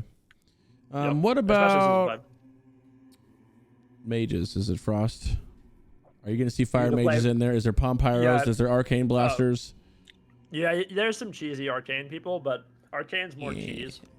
You have to remember we're getting 3.3.5 here, right? So with 3.3.5, Arcane is not great. It was really good with the Marmalade clip and all that stuff, but they completely reworked it. So the patch we're getting, Arcane is not that great. Frost will be the meta. Frost is really good with Deep Freeze. Frost is really good in TBC. And then Fire is really good. I wouldn't say really good. Fire's good in 3s for specific comps. So like if you're running a dot comp, Fire Mages are good because they use Living Bomb. Dragon's Breath gets buffed. Fire is pretty strong. For that, you can basically, if anybody doesn't know, you run up to somebody and then you Dragon's Breath, like a big dragon shows up over your head, and you disorient whoever's in front of you for 5 seconds. So let's say you're on Dalaran Sewers and they're all stacked up on the box on the edge. You can run up, Dragon's Breath all 3 of them, literally the whole team, poly 1, and then you can just demolish the other one. And then once that guy's out of the poly, you have Blast Wave, so you can knock him off the edge on the Dalaran Sewers, and the other guy will be like running around in the middle, so that's really strong. And then Frost is ridiculous. You can do a ton of stuff. 2's comps for Frost would be Rogue Mage, Shatterplay. Let's see, what are some other mage comps? Let me check my list here. Disc Mage, and that's probably most of them, but I'm sure I'm forgetting something. You can run Ellie Frost. That's not too bad in 2s. For 3s, you have a Mage Lock Druid. That's ridiculously strong because you have Fear and Polymorph and Clone, and 0 out of 3 of those DR with each other. So if you have a perfect CC chain on a healer, it's a 10-second poly into a 5-second poly, into a 10-second Fear, into a 5-second Fear, into a 6-second clone, into a 3-second clone, into a bash, into 2 CSs.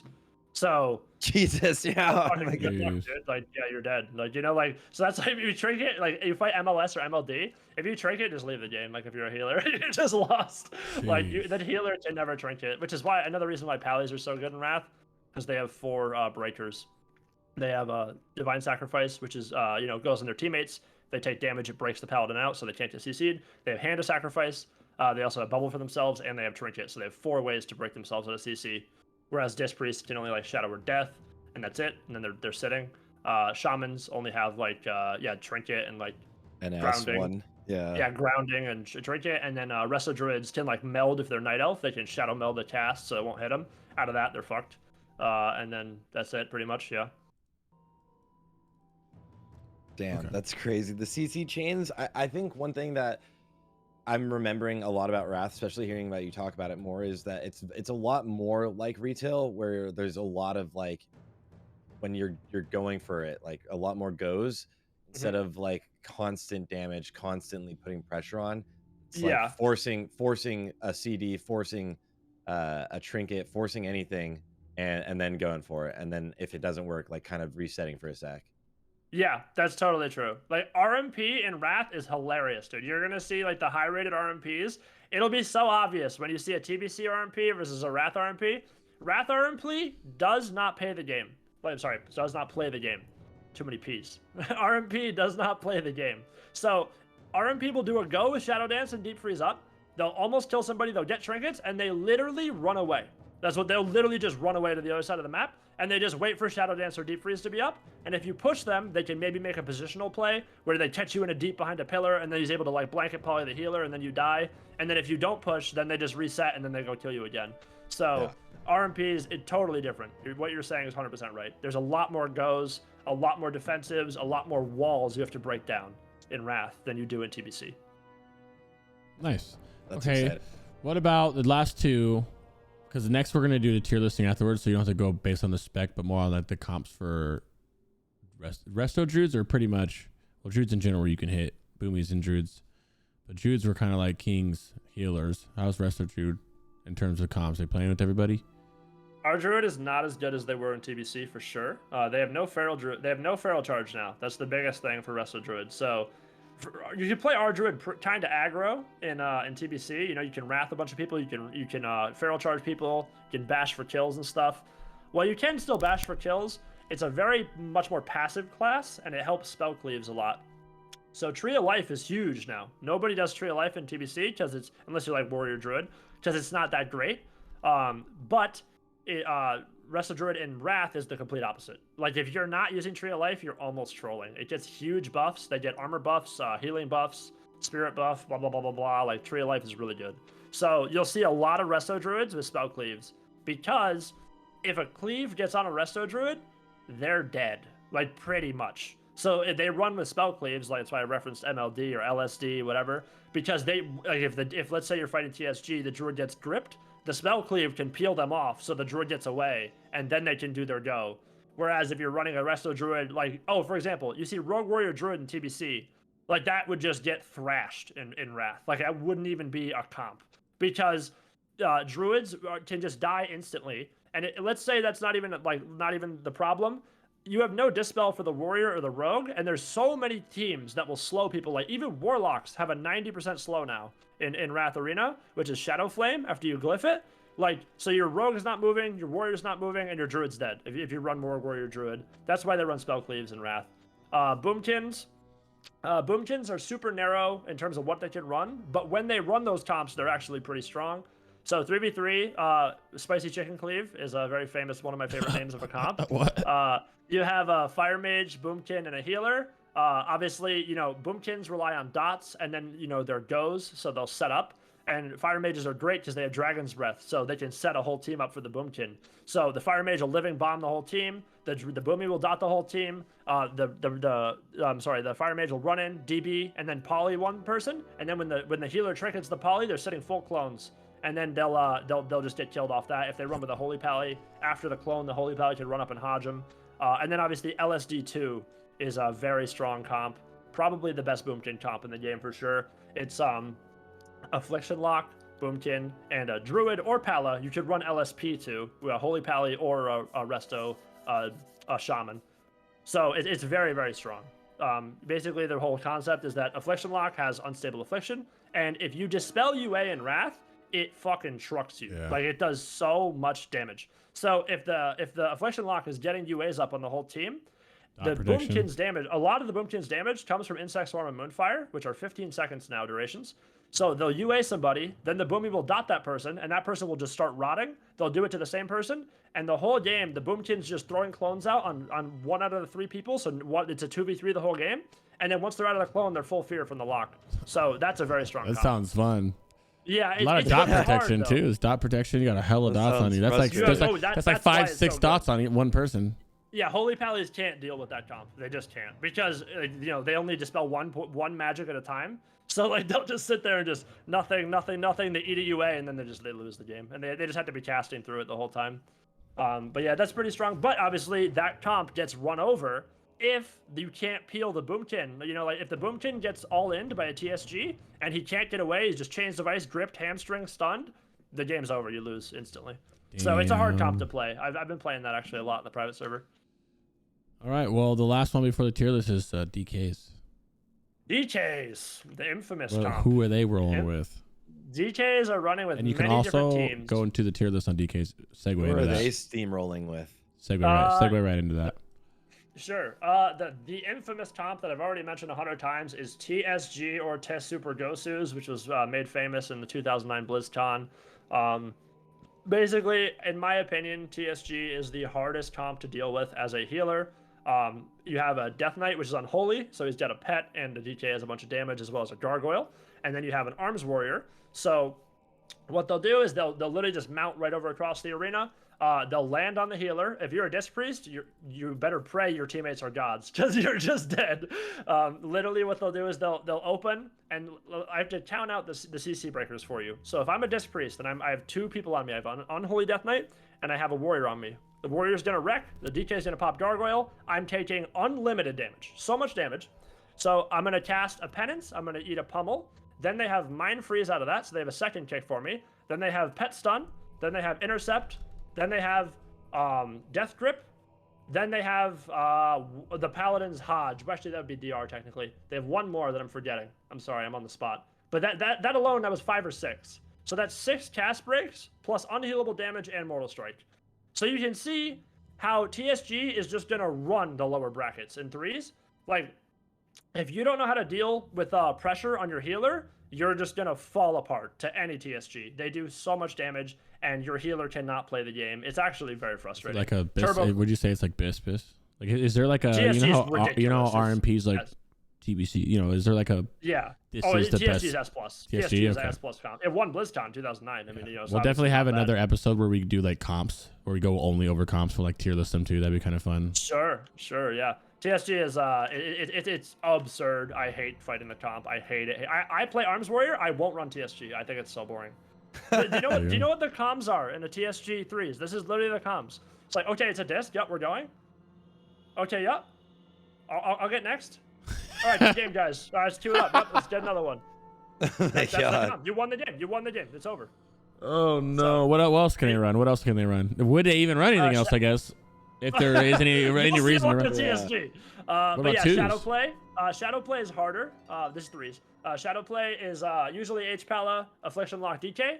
Now, locks have Siphon Life. I'm sorry. Life. What the fuck? I'm so stupid. Sorry. Mana. What is it called? I'm forgetting. Mana Tap. The one where they Life Tap. Why am I so dumb? Life Tap.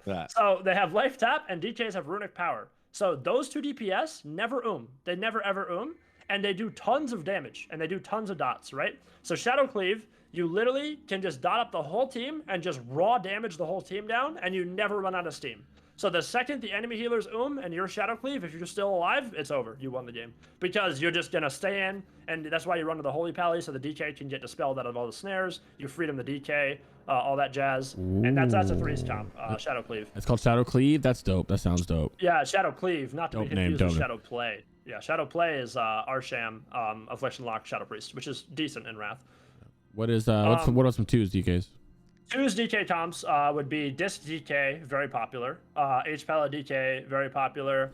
I've seen Shadow Priest DK decently high in 2s, but that's like super hard because after the DK grips one person, if like let's say they're fighting Rogue Mage, the DK grips the Rogue off the Priest when they open him, and then the Rogue steps. Now the Priest is dead.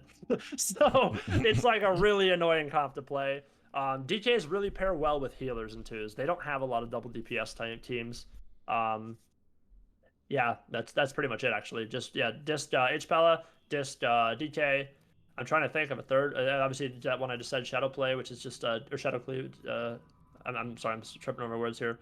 I don't know what that's called actually. It's Shadow Priest DK. That doesn't have a name, but it's a 2s comp, and that's about it, to be honest. Spree K. Yeah, I like that one. Okay, well, the moment I think most of us have been waiting for. They probably skipped right to this segment of the video, most likely, more often than not, which is more than okay with me. Yeah. We're going to do the class tier list, boys. This is where it's going to get spicy. All right. Oh, boy.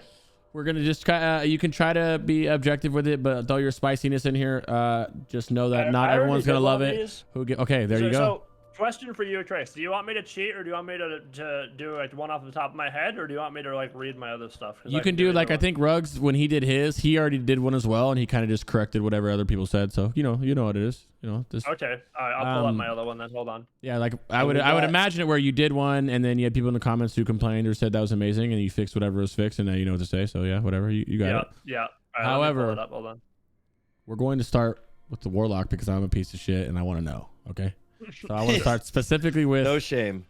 Obviously, S, A, B, C, D. D means kind of like whatever. I learned not to put "don't bring" or "not viable" in the fucking things because you guys could bitch about it like little girls. It's crazy. Yeah. Yeah, I can't take a joke at all. It's actually kind of remarkable. So we're gonna leave it S, A, B, C, D, and D means "don't fucking bring." That's what the D stands for. Okay. I mean, it just I'm gonna go in a demo lock first, and then I'll go everywhere else in the world. I'll go in order after I do Warlocks, but I'll do Warlocks, and I'll do Sarthe, Ret, and then from there we can go everywhere else. Okay. Okay. So opening with demo lock. Yep. All right. So demo lock. I put it in D in my original video. It's probably D, to be honest, because out of season 5, I don't know. Maybe you could put it into maybe in C, but it's really not. Demolock is literally Metamorphosis. So after they use Metamorphosis, that's it. That's all they do.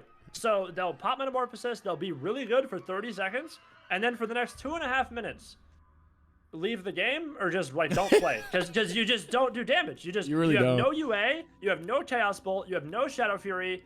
I don't even think you have instant Howl, to be honest. Maybe you do, but either way, it's just not super hot, unfortunately. In season 5, you can land on people and just dom them in the opener, and then like if you don't leave and then queue it up, that's Demolock. Well, I also noticed in terms of PvE as well, not just with Warlock. Well, I mean, I guess with the Warlocks and like Druids, that's only kind of 2 that I've really played. Is a lot of them you don't really hybrid build as much, and you kind of go all the way down in your tree. Is that the same for? Yeah. So is that the same for a lot of classes in PvP? Kind of off note. Yes, most of that, because when they redesigned the talent trees in Wrath, the bottom shit is so good for most classes. Like there is hybrids, like you have Preg, you have there's a couple Druid specs where you can kind of get wild with it, but generally speaking, you're gonna go all the way down every class, which is pretty much big deal for Warlocks, because Warlocks in general in TBC are split. They're demo AF, like you're a mix of both, and that's gone. Soul Link got reworked, and it's not as good. Right. Siphon Life is out of the game. Well, it's in the game, but it acts differently now. It's not a dot. It's a passive. Okay. I didn't. Yeah, you're talking about the drain there's things that make it so you're not like SL. The SL Warlock days are kind of like low key gone. There is like a nice mix of it, but that's for a later day. Oh my god. Yeah. No, you need UA. Yeah. Go ahead. Speaking on Affliction, go ahead, hit it. UA. Affliction's really good. One of the most versatile specs in the entire game for Arena. It can run with so many different comps. Like literally name a class and an Affliction lock is honestly fine with it. They just have so much damage. With Unstable Affliction covering Dispels, that puts you so ahead in a lot of situations. It's a very, very good spec. Let's see. Let's just think about some basic things for Affliction. So they have Shadow Flame now, 90% slow. They have Portal now, obviously, which I guess all locks have, but Portal's really good. So on Blade's Edge, you put the Portal on the bridge, and then if you have a melee cleave on you, you jump off the bridge, and now the melee cleave has to choose. Do they want to stay on the bridge and try to kill somebody, or if your whole team's down, then they're fucked? Or do they want to chase you and then you port up and then now they have to run all the way back up? Oh, I can't wait.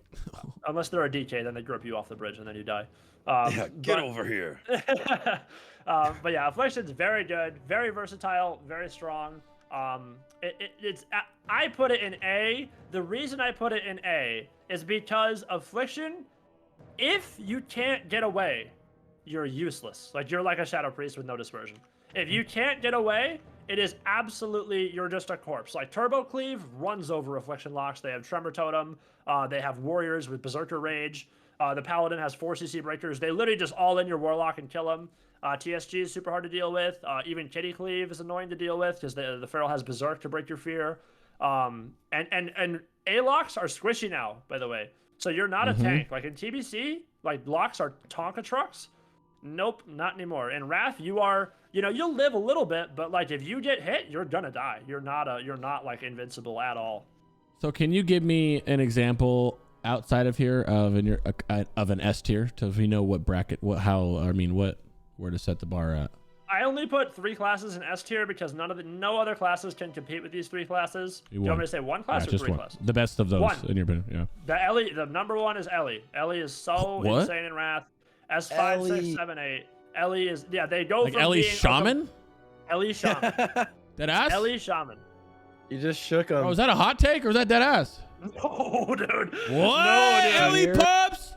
The damage burst. Oh my god. Ellie is psychotic. I literally hate, if you fight a good Ellie Shaman, dude, you want to leave the game. It's so tilting. Bro, so all my homies' reality is like, yo, we should play Ellie Lock 2s. I'm like, Ellie's garbage in my head. So that's actually, oh shit. No, dude, Ellie is psychotic. So in TBC, Ellie's a meme. It is a meme. It has no thunderstorm. Yeah, that's caught me off guard. Wow. It has no lava burst. It doesn't have what it needs.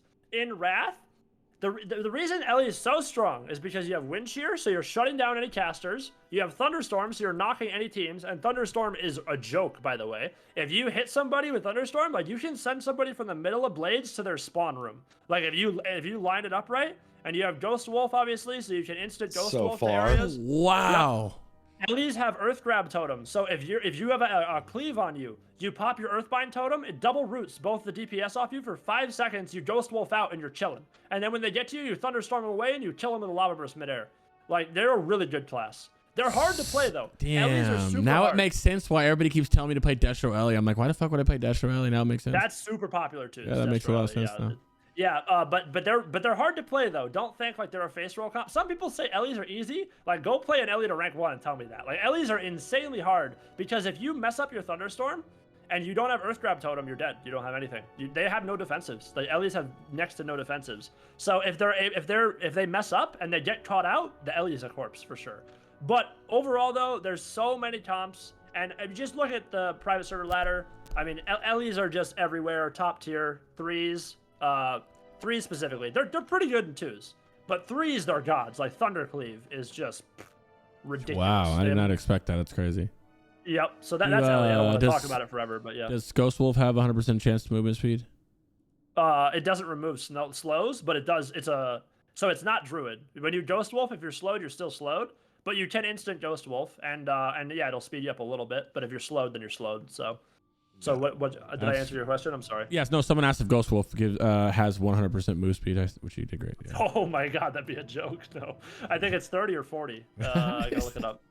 Yeah. Oh, so Ellie's the bumper. So now we have the standard. I said that because people said Affliction for S, so I wanted to put Affliction and Ellie compared because now we can go. Oh, is it as good as Ellie is? Okay, so back down there to Destro.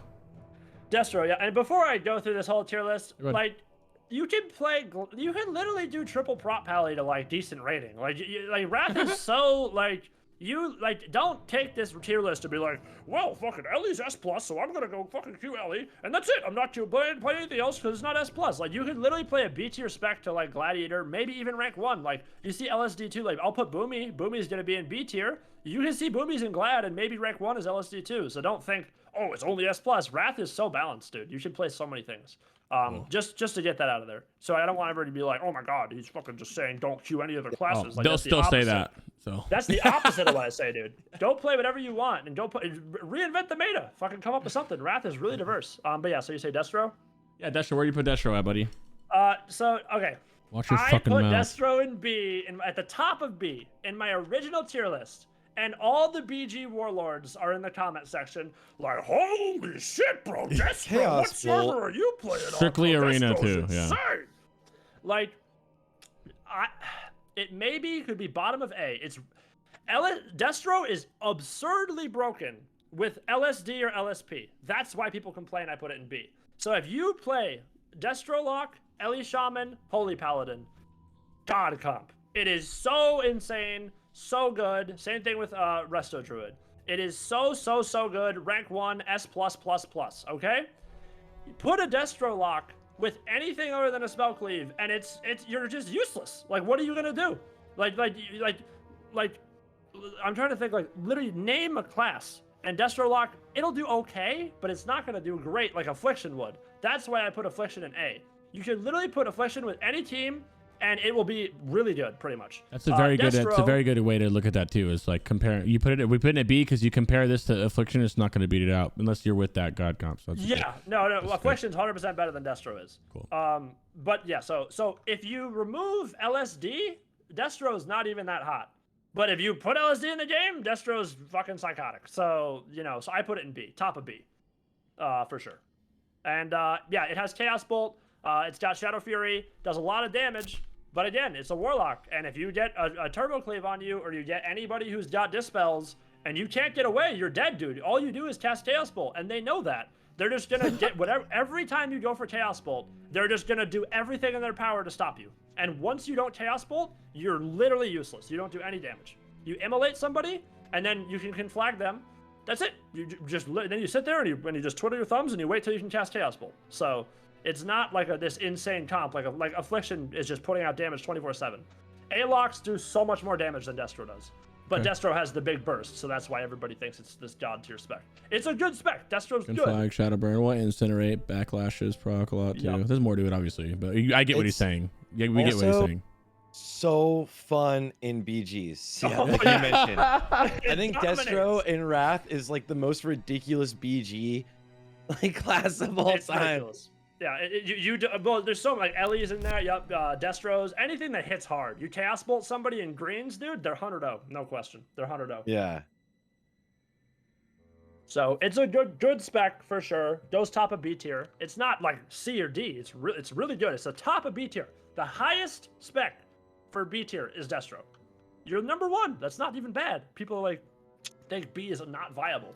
You'll see anything in B in Gladiator range. If you play Ellie with Boomkin, it's not going to be a good comp. This logic is scuffed. Saying Destro is B and Lich King means you've never played.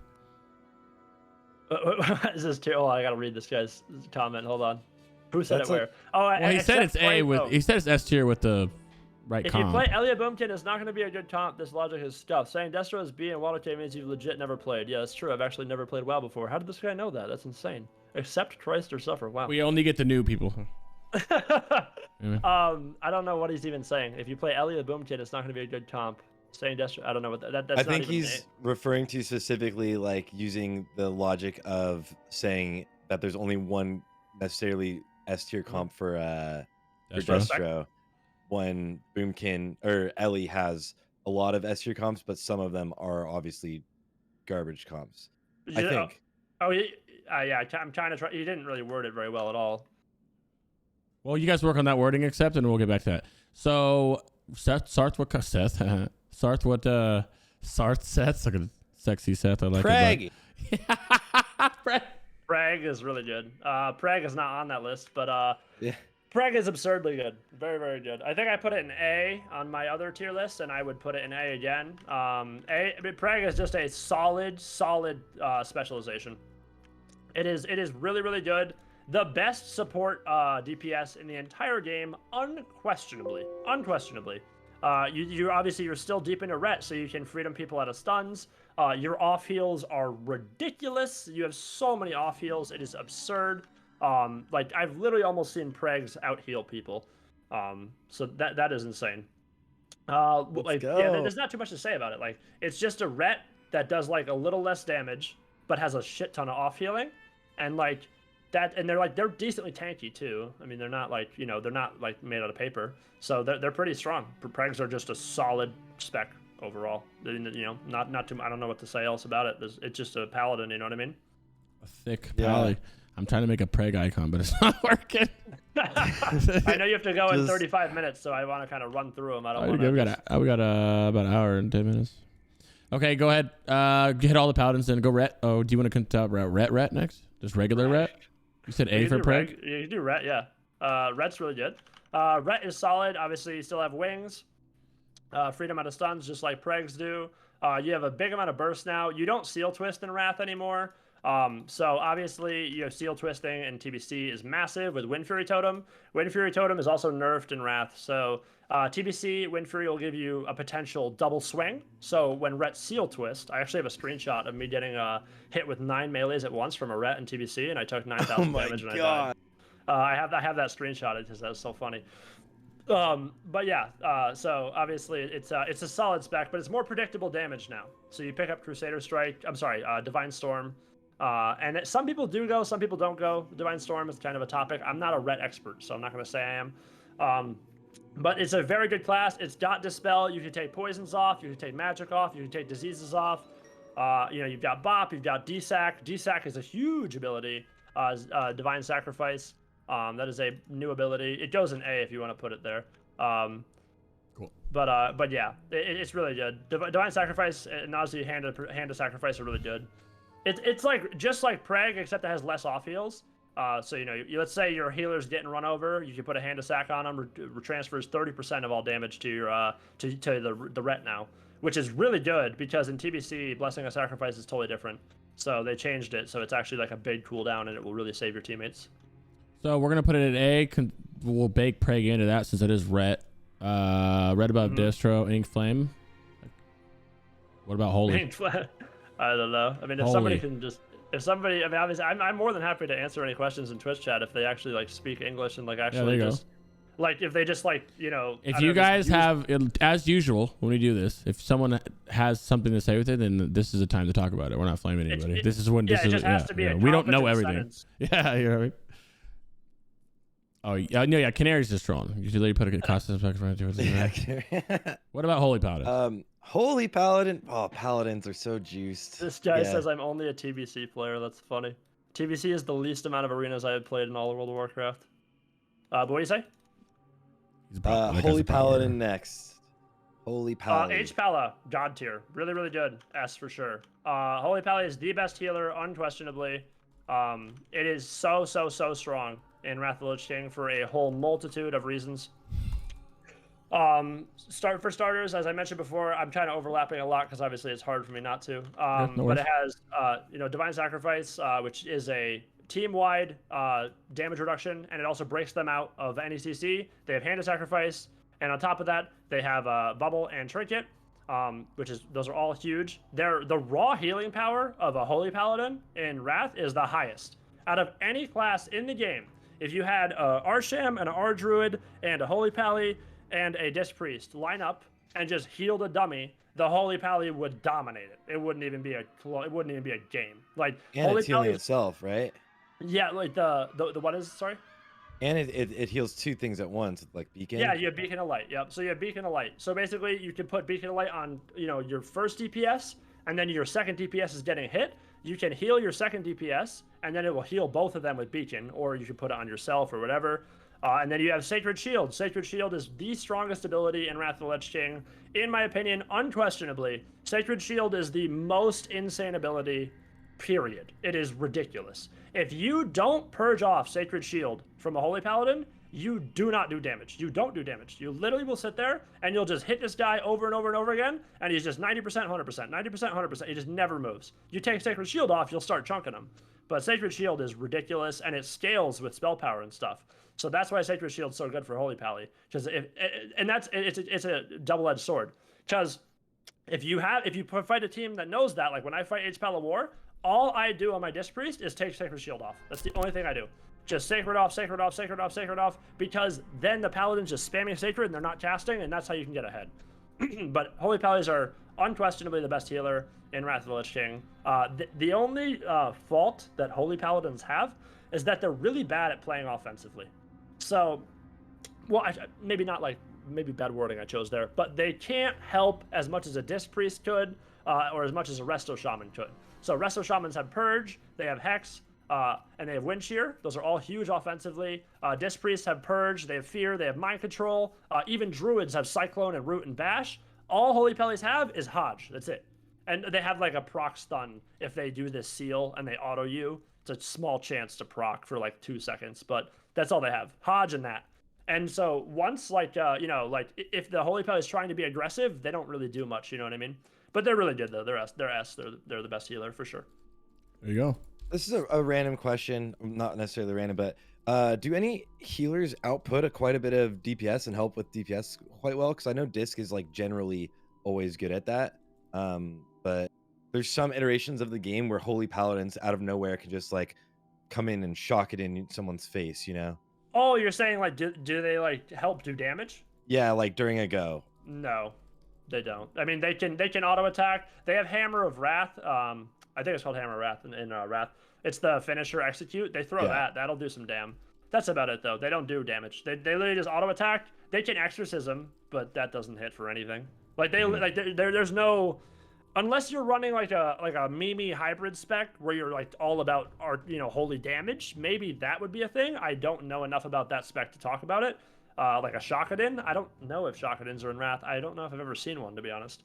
I've fought against a bajillion Holy Pallies. I've played with a bajillion Holy Pallies, and they're just heal bots. They're so good at healing. Like you'll just, if you ever go to H Pally, you never die. But that's all they do though. That's and it would be broken if Holy Pallies had insane heals and insane offense. It's like, well, why the fuck would I ever play with anything else? You know what I mean? So I think it's balanced in that format, but they are the best healer. What about remain with the healers, Resto Druids? Our Druids. Our Druids are a strong healer for sure. I think I put them in A. Yeah, I did. I put them at the bottom of A. They're a good healer. It's so hard to categorize our Druid, right? And this is so hard to do, to just say this spec is in B, because there's so many comps that they can run, and there's so many variables in World of Warcraft Arena and Wrath that for me to even just put something in something is so hard. You could put it in like the bottom of A, right? Because our Druids are really good when they're paired with a spell cleave, but when they're not paired with a spell cleave, they're okay. You can run RPD like Rogue Priest Druid, Rogue Shadow Priest Druid. That's decent. That's pretty good. But other than that, I mean, I'm sure there's other comps. I don't want to say you can't run anything else.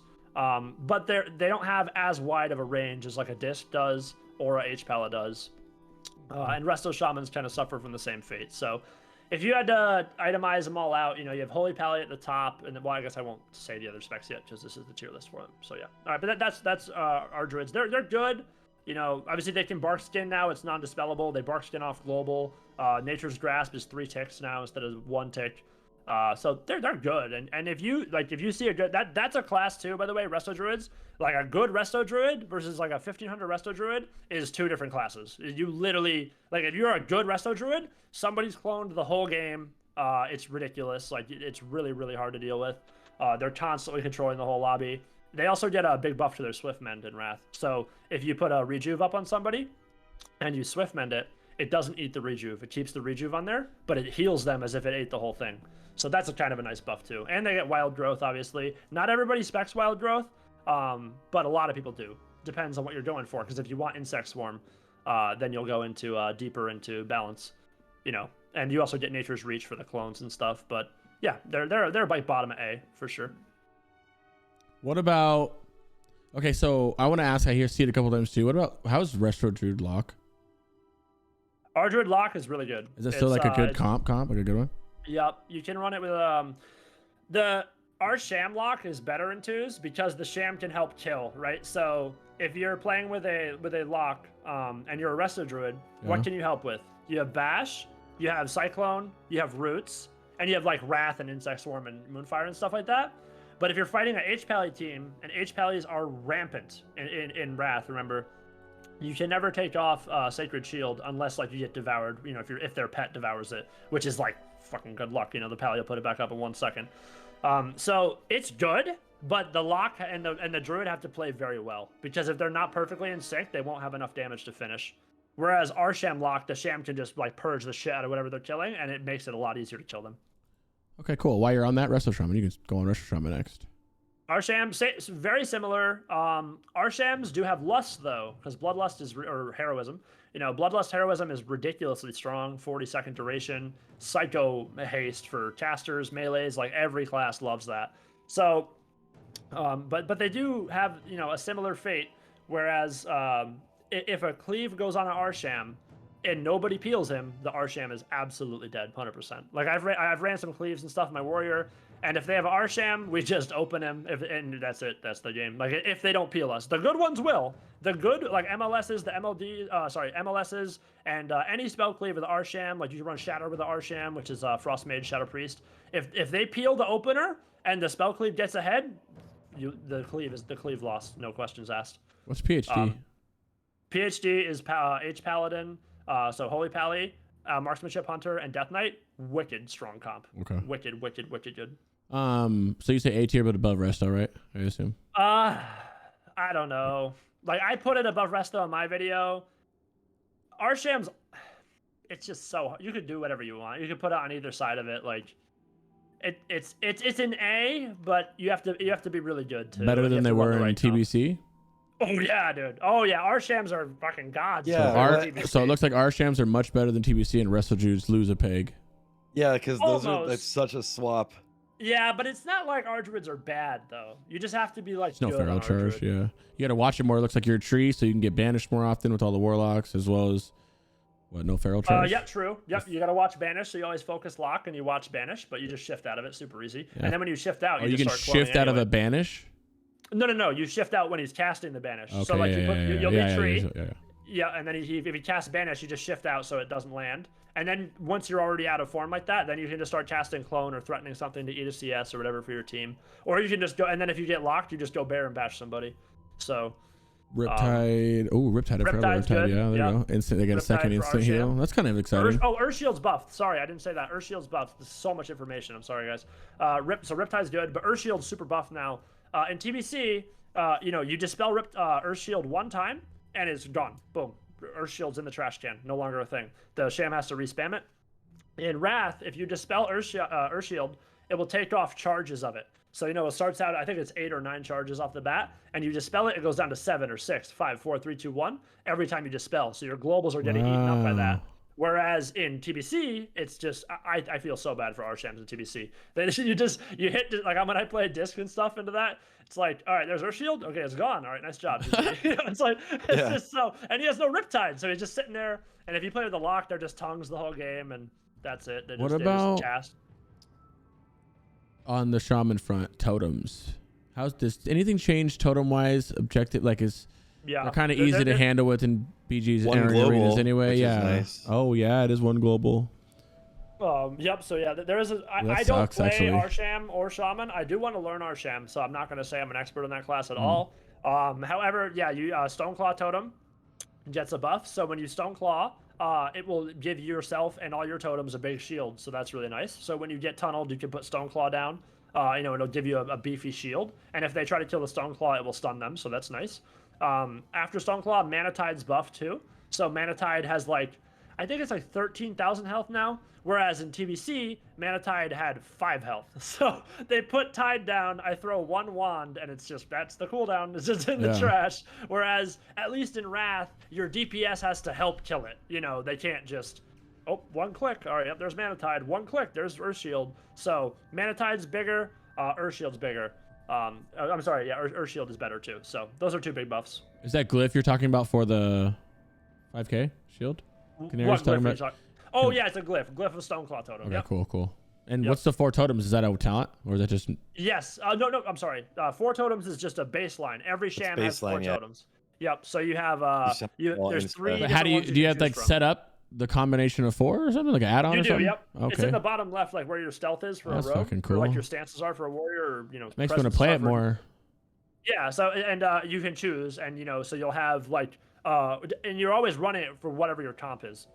So you have like a baseline one then you'll have like a tremor one, then you'll have like a I'm dying one. You know, you'll have like your setups, and then you can obviously individual drop if you need to, like grounding and stuff like that. Damn, I might try this. I'm going on.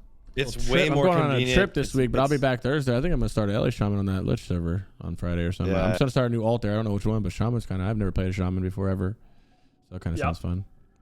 Yeah, they're really hard class to play, but they're really rewarding. I mean, I love like when I play with a good R-Sham, it's very fun playing with good Resto Shams.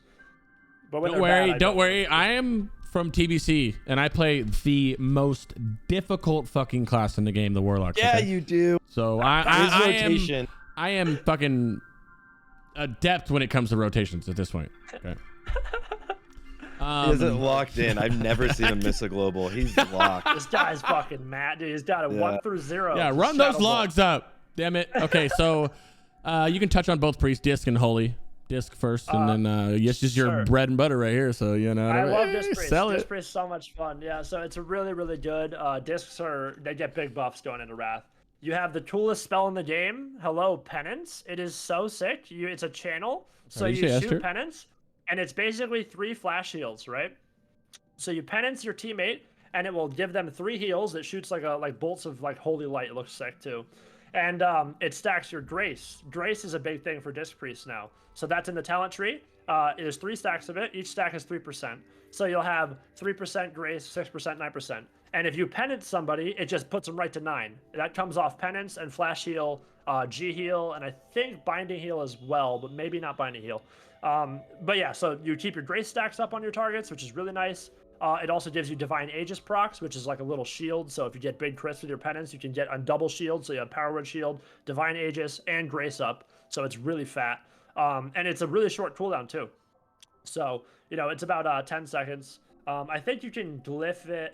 There's something that makes it either 8 or 10, and I don't remember. I just play Disc a lot, and I don't remember actually if it's 8 or 10. I could log into my character and check, but it's really short, so it's really nice. It gives Disc exactly what it needs. Because in TBC, if you're a Disc Priest, right, you have Palm, Renew, Shield, and then you can either choose to cast a heal or run away. And in most situations, it's better to either run away and dispel somebody than it is to cast a heal. So it kind of, I don't know, Disc in TBC doesn't feel right without Penance. It's like exactly what the spec needed. But yeah, so also LOS with it, right? So like once you start the channel and then they can run away, right? Yeah, like so missiles, if you penance which is somebody amazing. when they have to be in your line though first. When so you start, penance, yeah, but I mean, there's very few situations that you would penance somebody and they would loss you. Like if I was healing somebody and they lost me, I'd be fucking screaming at them like, "What are you doing? Like, get back in my loss! I'm trying to top you." You know what I mean? Yeah. But it is good, yeah, for sure. It's very good. And then let's see other Disc things. Obviously, you can PS while stunned. Huge. That's huge. And not even stunned. If you're in a Frost Trap, you can PS. If you're in other CCs, you can PS too, but not Polymorph, not Hex. I don't think you can in Rep, which is Repentance for Rets, and a few other ones. But you can PS in a lot of CCs when you're specifically stuns, which is so nice, because when you get all in, you can PS the whole go. In TBC, if you get all in into silences, you're dead. You're dead. That's it. You better hope your teammate just 1v2s, because if they don't peel you, you're dead. And Wrath fixes that, obviously. So Disc, very good. Where did I put them? I put them in A, top of A. That's where they are, top of A, yep. Cool. All right, so with approximately 50 minutes left-ish, 50-50, we're going to just hit these in order when you feel like you're doing yeah, we got 15 minutes left. We got Holy Priest. I made a trolling section. I don't know if there's anyone that's trolling. I imagine if you put like, I don't know, I don't fucking know. If there is a trolling one, like you just absolutely shouldn't be in there. You can put it there. I'm gonna let you hang yourself with that one though. No, there is no spec that's like trolling, I guess. I mean, maybe Blood DK, but that's about it. But I'm not gonna put anything in there because then people get double mad. Blood DK 40-minute match. Let's go. No, they fucking lose. They don't do any damage. I think they death strike or whatever for big crits. Just heal themselves back up. So yeah, but you just go the healer. You don't go the DKs. You just CC the DKs and the healer's dead. Like, what are they gonna do? Double grip and then leave the game. So what are we on, Holy? Yeah, Holy's chat says it's S tier, right? Holy is S tier. They're thinking of Shadowlands, dude. That's not S tier or Wrath, dude. Holy is D. D for sure. So why is it D? What makes it? Holy is D. What's it lacking? Holy, obviously, the biggest thing, I already talked about it a bunch, it doesn't have Penance. Penance is huge. It doesn't have Divine Aegis. It doesn't have Rapture. It doesn't have like if you literally go to the priest thing you have open, the WOTLK one, the WOTLK talents. So I know there's a delay, so you probably already. You're fine. Yep, I got it. So if you go into that, oh, there's a big delay. It's like 20 seconds, 30 seconds. Refresh. Hold on, let me refresh. Yeah. So just a side note, if you're ever watching someone stream, you should probably refresh like once an hour because it'll slowly over time latency makes it separate more and more. Right. Now I gotta add. Whatever. So holy is not great. They have body and soul, which you'll find. I'm hovering over it. Go ahead. Yep. So body and soul gives them a speed boost, right, which is nice. I think they get blessed resilience, which makes them a little bit tankier. But the biggest thing, you know, they have. Oh, I can see your stream. That's perfect. Yeah, but it messes your camera up. Go ahead. Oh, okay. All right. Then yeah, they have body and soul speed buff. They have no PS, right? So PS is so big, which is pain suppression for dist. If your teammates are dying and you're a holy priest and they're gonna get like nuked by somebody, what do you have for them? 0 abilities. You have nothing. Just you can cast a flash heal and just pray that they live, which is not great, obviously. You know, you need. But you don't get sheared. When you're in arena, you need an emergency button. Oh shit, it's a fucking cleave. They're murdering my rogue. PS, you know what I mean? Now they have to swap to me or else they still tunnel rogue and they do less damage. So that's huge. As I mentioned, Divine Aegis, all that stuff. GS doesn't matter in arena? Or can it even be? Gear store? GS? Yeah, Guardian Spirit. Can that be dude at all? Guardian Spirit? Oh yeah, if you die, I mean, it's like you lost. You know what I mean? It's like what is the amount of games where you would have Guardian Spirit show up and you would win because of it? Because it's already a 2v3. It's like they're just trolling if they lose. They killed you. Just run away. They already won the game. That'd be funny and as it's not fuck. TBC. There's cross kills in TBC. Like there's a shit ton of cross kills in TBC. That's not a thing. It is a thing in Wrath. I can't say it's impossible, but it's much less than TBC. Because healers have real cooldowns. They have solid core abilities that will allow them to keep their teammates alive. In TBC, they don't have that. No Riptide. Mana pools are a joke. No penance. That's why there's so many cross kills in TBC. Just because you burn all your shit trying to get a kill. You kill, now your healer zoom, your DPS zoom. Now they could possible cross kill, That's not as relevant in Wrath. You don't use it for so cheat D death, for you sure. use it for 1 minute. That's dope. Yeah. Body and Soul's like the only thing good from there. Yeah. I feel like it should be a diss talent. I'm kind of upset about that, but whatever. I play Priest for a while. I love Holy's D for sure. I think I've seen one Holy Priest at like, I don't know, 1900 or something, but. Don't worry, guys. If you're Falcon, we know you can do it. It's viable. Don't worry. It's not trolling. Okay. I didn't put it in trolling. Hit those rogues. Rogues. Okay, what do we got first? We got combat. Oh yeah, killing spree. Let's go. All right, so combat is one button in Wrath of the Lich King. So they have killing spree. Once they don't have killing spree, they need to leave the game. So they go into D tier because that's all they do. That's all combat does. They are the most one-dimensional spec for Wrath of the Lich King. I don't know what you want to say Demonology, same thing. Yeah, combat is. That's why season 5, guys. You queue demo lock. Look at we just broke the beta. Combat rogue demo lock. You all in somebody, it's over. They're dead. Yeah. They just metamorphosis killing spree. There you Boom. go. That's up to like 2K rating, easy. That's Free. And then That's free rating. yeah. If it's a holy pal, you just leave and then you just queue it up. What about Asses? What about assassination? You mean mutilate? Yeah, mutilate's decent. Season 5, it'll be a lot more relevant because mutilate is the closest thing to a TBC rogue, which is assassination, obviously. They have a decent amount of sustained damage with mutilate, but they have no shadow dance. So obviously that's not super great. And then I don't think assassination. Do they even have step in Wrath? I don't remember. No, they don't have step. No, if they go deep assassination, they don't have step. So, no step, and then obviously that's gonna really hurt. Because if you're a mutilate rogue and they get away from you and you have no sprint, what do you do to get back to them? You know what I mean? You have to just go So, mutilate, it does work because it does a lot of damage sustain. And I have fought some rogues. They have no cheat death though. So like when you see on your Gladius frame assassination, like we're just gonna go rogue almost every time, because he has no cheat death. Yeah. So Yeah. No and cloak. cheat death is big. Cheat death is a big cooldown. People don't. Would you think say it's it's a C? Would you say it's a It's, C because it's better than combat at least? I put it in B. I put it in the bottom of B because it's not like a meme, but it's not hot. So I And put is it it in the bottom only of the- really viable season 5, or does it remain viable? Yeah, throughout? it's Does it better. sustain damage. It's better early when people have low health and low resil, because that, you know, you can just chew through them. You know, once they get really beefy with resil and health pools, ambush just does so much more damage, you know, on their goes. So you're making a trade-off. When you're subtlety, you're all about shadow dance. All you're doing is you're waiting for your go, you dance, you CC the healer, and this guy's dead every time. Mutilate is like TBC rogue. You're just gonna, you know, just raw damage. You're just gonna mutilate somebody to death. You can kind of set up for rees, but you know, you have a lot of raw damage. So mutilate is raw damage. Subtlety is all about setting up goes. Okay. Yeah, it makes Whereas sense. sub. Oh, go ahead. Go so ahead. similar to like retail. It really is. Yeah, and yeah, obviously assassination and rogues are toilet paper in Wrath, by the way. Like that's why I put it in They D. get shredded. Because you're not you can't duel. Like that's when I first started playing TBC. I was like, why is my rogue alive? Like my rogue will just duel warriors and they just like live. And I'm like, holy shit. Like if it's Wrath, dude, if I'm on my warrior and a rogue duels me, I pop retail and I just hit my overpower key as many times as I can and they're dead in 3 seconds. Like there's no way they would ever survive. So that's the biggest problem with it. And you know, and then you have no steps. So that's enough about that. We have super short time. Okay, go ahead. You got time. You got 30, 40 minutes. Yeah, we're good. We're good. Where do you say sub was? Okay, we're good. Yeah. So that's assassination. What's next? Subtlety? Subby sub. Yeah. The usually spec. big brain. The spec still S. The spec. You know, we're talking about subtlety. Subtlety is bananas. It's really good. It's A. It's not S. No way is it S. It's like bottom of A. I think I put it. It's like middle bottom of A. Yeah. Okay. Middle bottom. So whatever you want. No, like it's behind a ret for sure. Rets are better than subtlety rogues.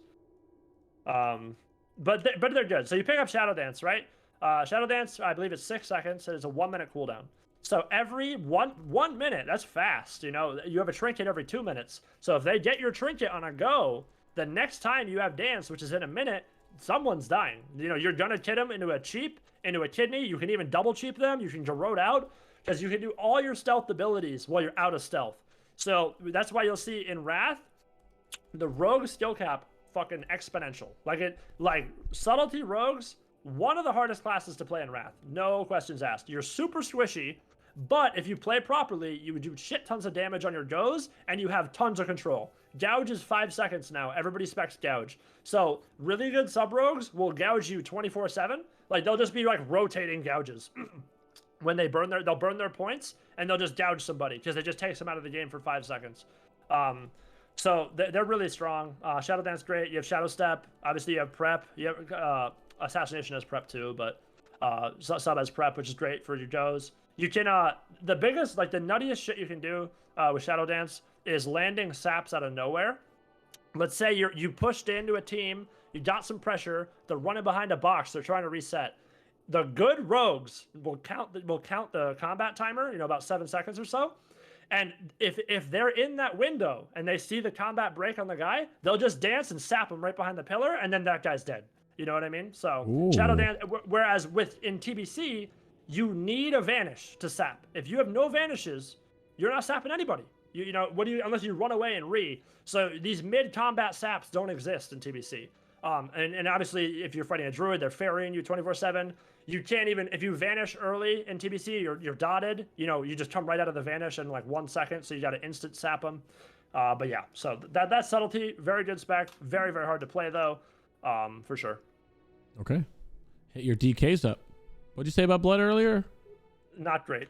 DK is a D for sure. Bottom of D. It's I've fought 1 DK at decent rating, and they Like just dare we trolling? 1 blood DK. Don't put anything in trolling, because then they're gonna come right to my channel, dude. They're gonna be like, I saw that on your Crix's podcast. You told me that blood DK was bad. I'll have you know, in 2007 I was multi-rank 1. You know, All right, safe. You know, just D. Just put it in D. Safe. So why is it bad? Is it tank spec? Typically, that's why it's bad. All right, let's think. Why is it bad? Great question. What does blood offer that Unholy and Frost doesn't? What is the answer? I have more no idea. survivability. They have more survivability. That's it. Self And they heal. Yep. So they have less damage, less utility. That's it. They just do less damage. So like, if I see a blood DK in the other team, I'm like, okay, great, it's a 2v3. We're just gonna control the blood DK 24/7, and we kill the other two, and that's it. There's no, you have no AMZ, you have no Bone Shield, you have no Ghoul. Frost doesn't. You don't even have Hunger and Cold, which is what Frost has. And your damage is like, I think you use it's either Death Strike or Heart Strike. One of them, like if it crits, it will do some damage, but that's all they have. It's like a super RNG spec, because if you don't get crits on your swings, you don't do anything. You're just this tanky guy who does no damage if you're not getting those crits. So yeah, D. Cool. What about Frost? Frost is it's decent. It's B. It's bottom of B for sure. I think I put Frost above Assassination, which I did. Yeah. So it goes above Assassination and B, as in boy. And As in boy. Since A rhymes with it, I don't know why I did that. It does not rhyme with in banana. We're putting it in the banana tier. So yeah, Frost is a very one-dimensional spec. Okay, so this is a spec where they have Hunger and Cold, right? So Hunger and Cold freezes the whole team for 10 seconds, which is fucking huge. That's big. So if a Frost DK runs in, pops Hunger and Cold, all 3 people are in a 10-second Frost trap, you could call it, like a Hunter's. And they have it on a 1-minute cooldown. So if they are able to get the healer's trinket somehow, and then they have Hunger and Cold up, it's a 10-second guarantee that person's just sitting that, unless they have like a Paladin to dispel them out or something like that, or a Warlock. So that's where Frost is good. If Frost didn't have Hunger and Cold, it's just not even a spec. But it does, so it's a B. It's the bottom of B. It's a decent spec. It does a lot of damage. So if they're Howling Blasting, that's what you get. You get like this ability called Howling Blast. And they do pretty high raw damage, but they're also squishy too. They're not as tanky as Unholy is. So Unholy, as I mentioned before, Bone Shield, Anti-Magic Zone, you have 0 of those. And you also aren't able to heal as much as Frost. Because Unholy, you get like buffed heals from if you Death Toil yourself and stuff like that in your Lichborn. You don't have that in Frost. So lots of damage, super squishy, and that's about it. Not a lot of utility. Okay. Have you? There's like a video someone sent me the other day about like an old school like 2014 or something video of this guy using Howling Blast and just running around and just being like Howling Blast, and it was like the most like authentic old school WoW video, and it's great. Like it's just crits like crazy and does a ton of damage. Yeah, no, it that's does the do only great fun. damage. Yeah. Yeah, if they stack up their runes, it's big. I mean, Howling Blast, it fucking hurts. So that's why it's B. Don't sleep on Frost DKs. Don't be like, this guy's not gonna kill me. You'll die. He'll hit you big damn. So stacks of that runic power, you're gonna be in the toilet bowl. But Yeah. that's about it. They're big damn squishy. That's it. Big damn squishy. That's perfect. What about the third one? Unholy is The the spec. Gigas. So Unholy is the PvP spec for DK, unquestionably. They have the Ghoul up 24/7, which gives them Ghoul stun. The Ghoul even has a nice defensive called Huddle, which allows them to not take damage. They can literally blow up the Ghoul for damage too. Corpse Explosion, that does a shit ton, by the way. So if the DK all-ins you, and like they got you super low and they have a Strangulate left, they'll just strang you, and then they'll Corpse Explosion, and you're dead. Like you're just dead. There's no way you're gonna live. So they do a lot of damage. We're going S tier, A tier. My tier list has S plus and S because the stuff in S plus doesn't like you can't put a DK with an Ellie because Ellies are so good. DKs are good. They're a strong class. They can play a lot of comps. They're very versatile, but they're not an Ellie or a Holy Pally level. Like there's 3 specs that I put in S plus that are just the cut like BiS, Wrath of the Lich King. Okay. So I'd put it in top of A if you want to do it this way, or if you want to do S plus, then put Ellie in S plus. So what's up here with S plus? Like this? Yeah. Ellie and Holy Power. Ellie, Holy Power, S plus? Yeah, and then Disc is not S though. Disc is like top of A. Okay. You could put Disc like behind Affliction Lock. It's not S. Discs are too easy to kill for them to be S. Okay. If Discs should live longer, they would not be they would be S, but they can't. So. Perfect. There we go. All right, so Unholy DK, obviously, as I mentioned, and then you have lots of damage. You have the biggest thing, Desecration, right? So this is the worst part about fighting Unholy DKs. Every time they do, I believe it's Plague Strike, which is a part of their regular rotation, it puts Desecration on the ground, which is this big AoE slow, and it's non-dispellable. It's a physical effect. It's Frost Trap. It's literally just Frost Trap. So like when you have 100 Frost Trap on the ground, it's the same thing, except they have it up all the time, and the whole arena is covered in it. So you're 50% slowed all the time from Desecration. So when a DK gets on you, and they put Desecration down, even if you dispel their Chains of Ice, you're still 50% slowed. So it's really hard to get away from a good DK, because they're always going to have everything desecrated. And it's not only on whoever they're hitting, it's on the DPS, it's on everybody. So the whole team is slowed 24/7, and it's non-dispellable. The only way to get rid of Desecration is to freedom out of it. If you don't have a freedom, you're just waddling. You're waddling around. So, yeah, DKs are strong. Desecration, great. Oh, Gargoyle. Didn't mention Gargoyle. There's so much stuff. I always forget stuff. Sounds fun. Gargoyle's bananas. That is the strongest. Like, I would make the argument, but Gargoyle's one of the strongest cooldowns in the entire game. If a DK pops Gargoyle, they just, like, the thing will solo people. Like, they summon this thing, it flies down in the arena, and it just starts casting like rat. It looks like a rat. I think it's called Gargoyle Strike, I think. But it just throws bolts into people, and it just demolishes people. Like, I literally will be playing solo queue, whatever. I'll be on my disc, the Gargoyle will be out. I'll try to shackle it, but it gets dispelled. You can shackle it because it's undead, and you can turn evil. And if it's on me and I'm healing the other guy, like, I better hope Prayer Mending is bouncing, because like it's just gonna be nuking me. I'm gonna need to be binding healing. So when you put the Gargoyle on the kill target, that's rough, dude. And that's one of the reasons why you can't play a spec like Holy, because if you fight a DK and they Gargoyle a target and you're just sitting there flash healing, just leave the game. You're that guy's dead, dude. You gotta shackle the Gargoyle. You gotta peel it. You cannot let the thing cast. Okay. It does so much damage. Someone says gargoyles are favorably scripted on private servers. They heard. Is that true? I heard that that's a couple for things. Snapshotting currently, I think, right?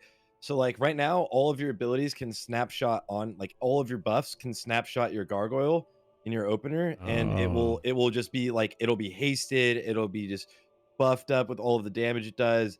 It's crazy.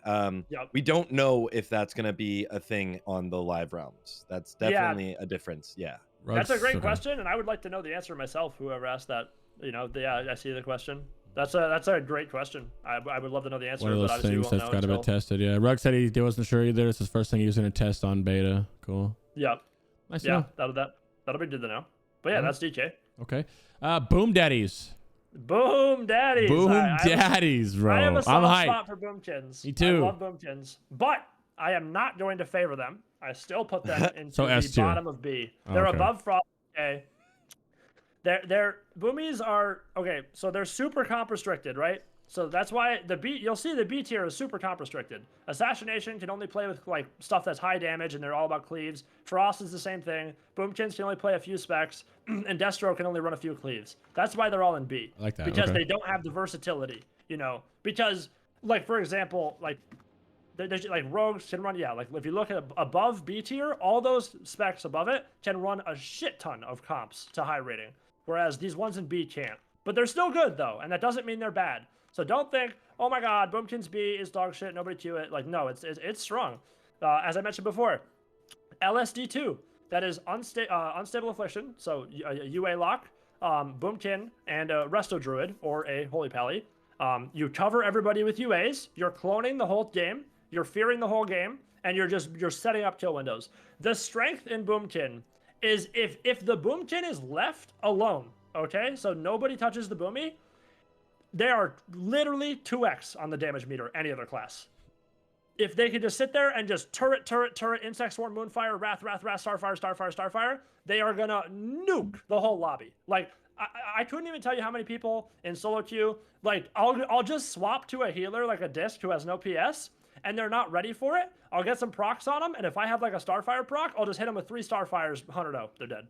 And you use Starfall does bananas damage. Starfall, for anybody who doesn't know, new ability in Wrath of the Lich King for Boomkin. So you pop Starfall, and you have 20 stars, so it's kind of a hard ability to use. Everybody, I don't know what the range is. Maybe it's 30 yards or so, 20, 30 yards, somewhere in there. And you have 20 stars that are going to fall out of the sky and hit the enemy targets, okay? Now remember, you have 20. So if you have, let's say you're fighting a mage team, and they pop mirror images, and use Starfall, your stars, which you only have 20 available, are going to start hitting the mirror images, which doesn't help you because you want to kill the enemy team, not the mirror images. Whereas if you get somebody behind a pillar and you starfall, it will hit them, not with all 20. I believe it caps at 10 is the most you could hit with, but it will hit all 10 into that guy, and it does so much damage. Starfall is absurd. That's why UA locks pair with them so well, because you get unstable affliction up, you get starfall up, and you don't even need to pick a kill target. Like when I play that with my friend on his UA lock, we'll just be like, all right, yeah, they're all UA'd. You know, we got trinkets, we got all their defensives. I'm starfalling, just pick one. We don't even do, we'll call hit this guy. I'll hit one wrath and he'll just die. Just it's unhealable. That sounds fun. You can't heal it. But now, why is it B? Oh my god, that sounds so good, dude. Why is it B tier? Because if a Boomkin gets opened on and they can't cast, they can't clone, they can't do any damage, useless class. The class is useless. I am just literally just a way worse Ellie, just a way worse mage. Just they don't have any real defensives. They have bark skin and nature's grasp. That's it. If you make them sit in bear form, what are they doing? They're just standing there waiting to get healed, you know? So while it is good in certain comps, it's not a, you know, god tier spec at all. But don't sleep on LSD too, dude. I'm gonna be playing the shit out of that in Wrath. I'm hoping to push that up. I'm learning Boomkin. I'm not great at Boomkin yet. I'm learning Boomy, but Boomkin's a lot of fun in Lich King, bro. I'm glad you mentioned that. You're the first person besides myself that has mentioned Starfall being 20 stars. Everyone's like, yeah, it's a massive AoE. I was like, but it's not a duration. It's literally, well, it is for a certain degree. It's a 10-second duration, but yeah, it has a limited assuming amount. Everybody assumes that it's like an AoE. It's the first of its kind. Yeah, it's pretty cool. I'm glad you mentioned that. It's so strong though. I've been leveling and having like a Boomkin hybrid healer. Shout out to my boy Muppet. And he'll just do that on the 1 minute CD or whatever, and dumpster everyone on the damage meters when he does it. It's so funny, dude. It's crazy. Starfall does absurd. It also stacks too, by the way. So if you have two targets next to each other, when a star hits them, it hits the second guy too. Yeah. Oh, I didn't know that. So that's nice to know. Two people stack on each other behind a box. They're gone. That's nice to know. It's PvE. so funny, dude. You get a Starfire proc, which is from your 4 set. So if you have a Starfire ready, which can hit for like, in Season 8, I've hit like 13k Starfires. People's health bar is like 25k. So you pop your Starfall and you get a Starfire off. The healer's like, what the fuck happened? Like you just will kill him in 2 seconds. Yeah. It's so funny. People know that though. So yeah. Is there a lot of is there a lot of not early on. It's like in Shadowlands, there was this ability that druids got also that was like their, I don't know, whatever their covenant ability. It was the same thing though, because whenever they popped it, like the thing was either LOS get away or CC the druid right there, or you're dead. And that was like their kill. And it happened all the time early on in the season. Yeah. And I think that's gonna happen a lot. Yeah, people are gonna be like, holy shit. Yeah, I just got worked. Yeah, you literally hunted up. Oh, there's a good question in the chat. Convoke. Does it ignore the druid's line of sight? No, it doesn't. So if you're Starfalling and someone's behind a box, you're not in loss, it won't hit them. Also, another thing I didn't mention about Starfall, if you get stunned on it, 0 stars fall. When you're stunned, nothing's happening. If you get silenced, it'll still drop them. But if I get like, kidney shotted into a cheap shot or blinded, if you're disoriented, like they're polymorphed, 0 stars. Feared. So people know that. So that's why you have to get DR'd. Like if I get, let's say I'm fighting RMP, if they cheap shot kidney me and the rogue has no blind, I'm fucking all in on Starfall because I can't get polyed. I'm a Boomkin. So all they have is fear for me, and if I have a trinket, I'm gonna trinket it and I'm chilling. I'm DR'd and everything, and just the whole fucking lobby's dead. You know what I mean? But in the inverse, if I didn't know that, and the rogue has cheap kidney and dance and everything, I Starfall, the rogue's fucking laughing his ass off. He just cheap kidneys me, I'm dead. And that's gonna happen to a lot of fucking people in there. A lot of people do Starfalls. So it's really hard to play. Yeah. All right. Ferals. Feral Druids. Yeah, they're really good in Wrath. I put them in S on my other tier list. S? That's where I put them. On second thought, like, they're really good in certain comps, but I don't know if they're S, okay? I mean, like, they're good. They're really good. Ferals get huge buffs. The biggest problem with Feral is that they're so hard to play. Because if you're a Feral, okay, and you get tunneled, and your healer can't keep you up, you have to go bear. And once a Feral's in bear form, they are literally useless. They do no damage, they do no pressure, They don't do anything. They literally don't do anything. They don't even have combo points up. They can't even instant cyclone people with Predator Swiftness. So it's just like, it's a really, but on the inverse, if your Feral's really good at lossing damage, he knows about like lossing all the goes, and he knows when he's gonna pop Berserk, it is like one of the scariest classes to play. Jungle Cleave, for example, is a S tier 3's comp 100,000%. Jungle Cleave is ridiculous. It is a, you have Feral, Marksmanship Hunter, and Disc Priest. So the Disc Priest will clean the shit out of the target that they're going to try to kill, take all the buffs off. The Feral will pop Berserk, and the Hunter will pop cooldowns, and they will just literally land one Cyclone after the healer trinkets, and if that guy doesn't have a big defensive, that guy's dead 100% every time. So Ferals are really good. Is it S? Is it A? You know. It's better than Ret. Would you, at this point, is it better than AF? That's how you know we either move it above. That's the other problem. When I was looking at the A like tier, who it is. You know, when I'm looking at A, now put it in A. Put it in A. Because I can't tell you with a straight face that Feral is substantially better than like Affliction Lock or Ret, because it's not. But it's really good though, so it's A. You should put it behind A Lock. Man, I'd fucking leave it top of A. I don't care. There's so many things. You know, that's why I said people watching this, don't be like, oh my god, it's fucking right above Affliction Lock. I gotta play fucking Feral. Like, don't do that. It's just like, if it's A, it's A. Like, you know, it's fucking good. Like, just play it. Just cue the game. You know what I mean? Nice. We have BM. Strictly, we're going all the hunters, BM marksman, and survival. Yeah, season 5. We talked about it earlier. Yeah, we talked about it earlier. Season 5, it's a B. It's it's B. It's got Beast Cleave. If it didn't have Beast Cleave, BM be useless. But it's got Beast Cleave, so BM is pretty good in Beast Cleave. Is it like only in 5 it's good, and otherwise you'll never see it? No, you'll see Beast Cleave every season. Okay, you'll cool. see it. Okay. But season 5 though, season 5 Beast Cleave is just it's horrifying. It's like TSG 2.0. Okay, they just do so much damage. It's just and the sham just doesn't let you play. You're just purged. Enhancement shamans have a root now. So if you frost shock somebody's enhanced, they're rooted. So you're just fucked. Okay. The hunter's just gonna pop everything, and if your teammate doesn't peel it, you're dead. Healer's dead every time. That's why you saw Beast Cleave in MLG Orlando or whatever. Down goes Venruki, that famous clip. He's running MLD with Snuts, and MLD is insane. It's insane, and these are insane players. This is Snuts. Venruki's on there. I forget who the healer was for that. But that's an insane comp, and they literally. Have you guys seen that clip or no? Yeah, he said it in chat. Down goes Venruki. Yeah, down goes Venruki. Yep. So that's what it is. And that's what they can do. They can literally just land on somebody and they're fucking dead. And that's why Beast Cleave is good. But after the BM, they're not that great. So real quick, I forgot about that Feral. How is Feral Shadow Priest Resto Shaman? I don't know because I've never played it. It has no Mortal Strike effect. So like RPS has a Mortal Strike effect from Wound Poison, right? And MS is really, really strong in Wrath. So Ferals have Diseased Wounds, which is a 50% slow, but Rogues have a 70% slow with Crippling Poison. So I feel like FPS, if you call that Feral, Shadow Priest, Resto Shaman, is just a worse version of RPS, if I had to guess. But I've never played it, so I'm not going to say it's terrible, because it's probably good. You could play it. That sounds fine. You know, Shadow Priests do damage, Ferals do damage, you got Cyclone, you got Hex, you got some shit going. But I've never played it, so I'm not gonna. I don't know. You know, can you play it? Yeah, dude. I'm sure you could. You can play any comp to fucking 2K in 3s, anything. In retail Wrath, you can play any comp to 2K for sure, and a 100% chance. All right, dope. What about BM Ret? While we're BM on the Ret, Hunter, not great. That's a Kata comp. So I remember fighting Hunter Ret in Kata. That was BM. That was actually, or it was good in MOP too. But in Wrath, no, because I mean.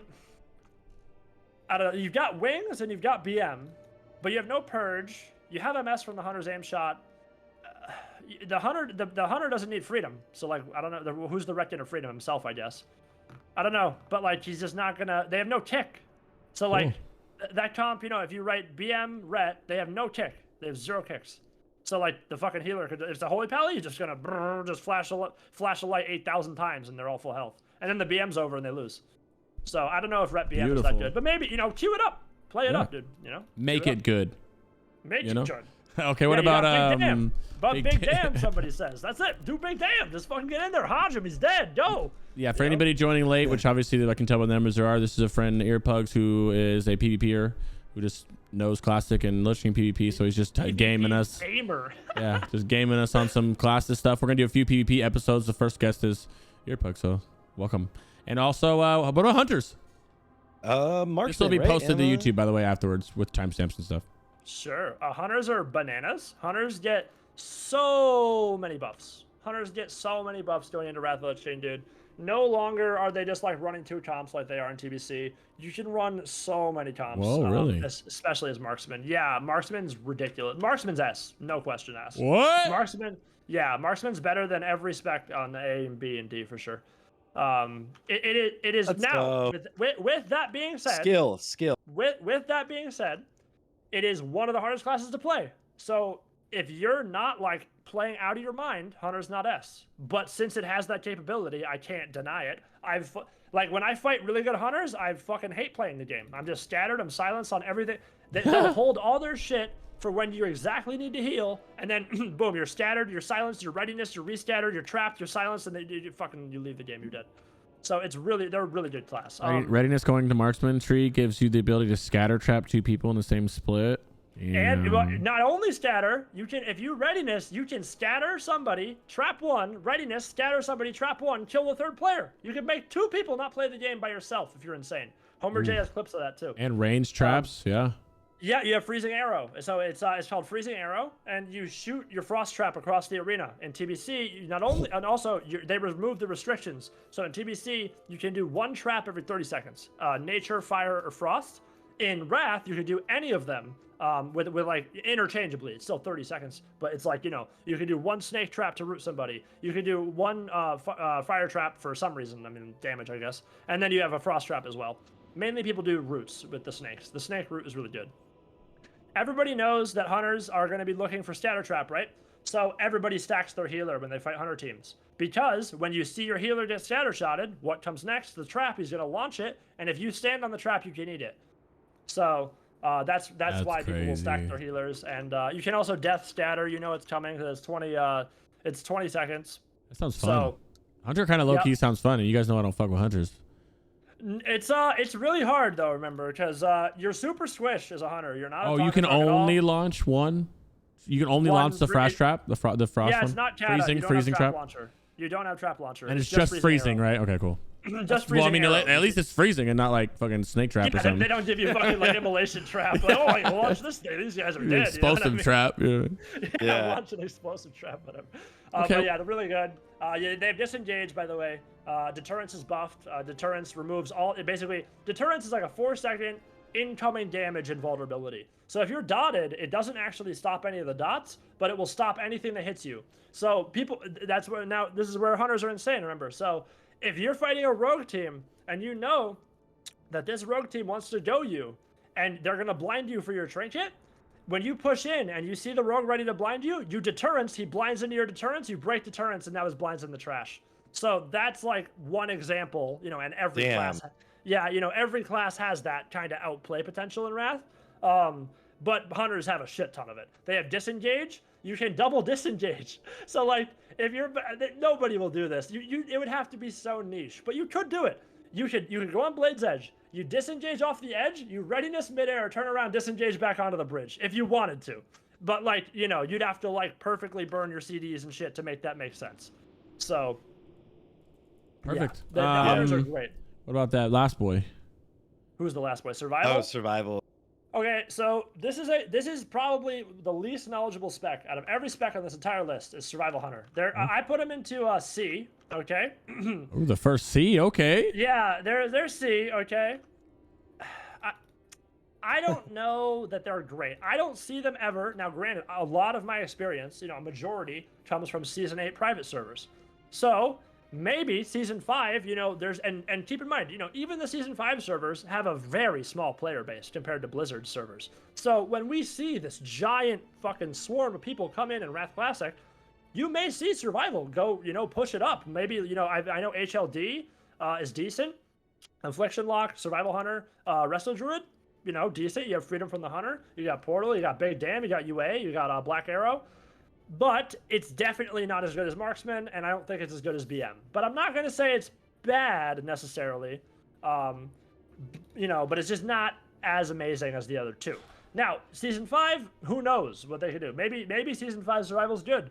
You know, I haven't seen it personally. Like, I've never fought like a high-rated Survival Hunter and been like, shit, this guy's fucking me up. You know what I mean? Like, that's never happened to me. But it can, and it probably will in Wrath when it comes out. So, C, we'll put it in, I guess.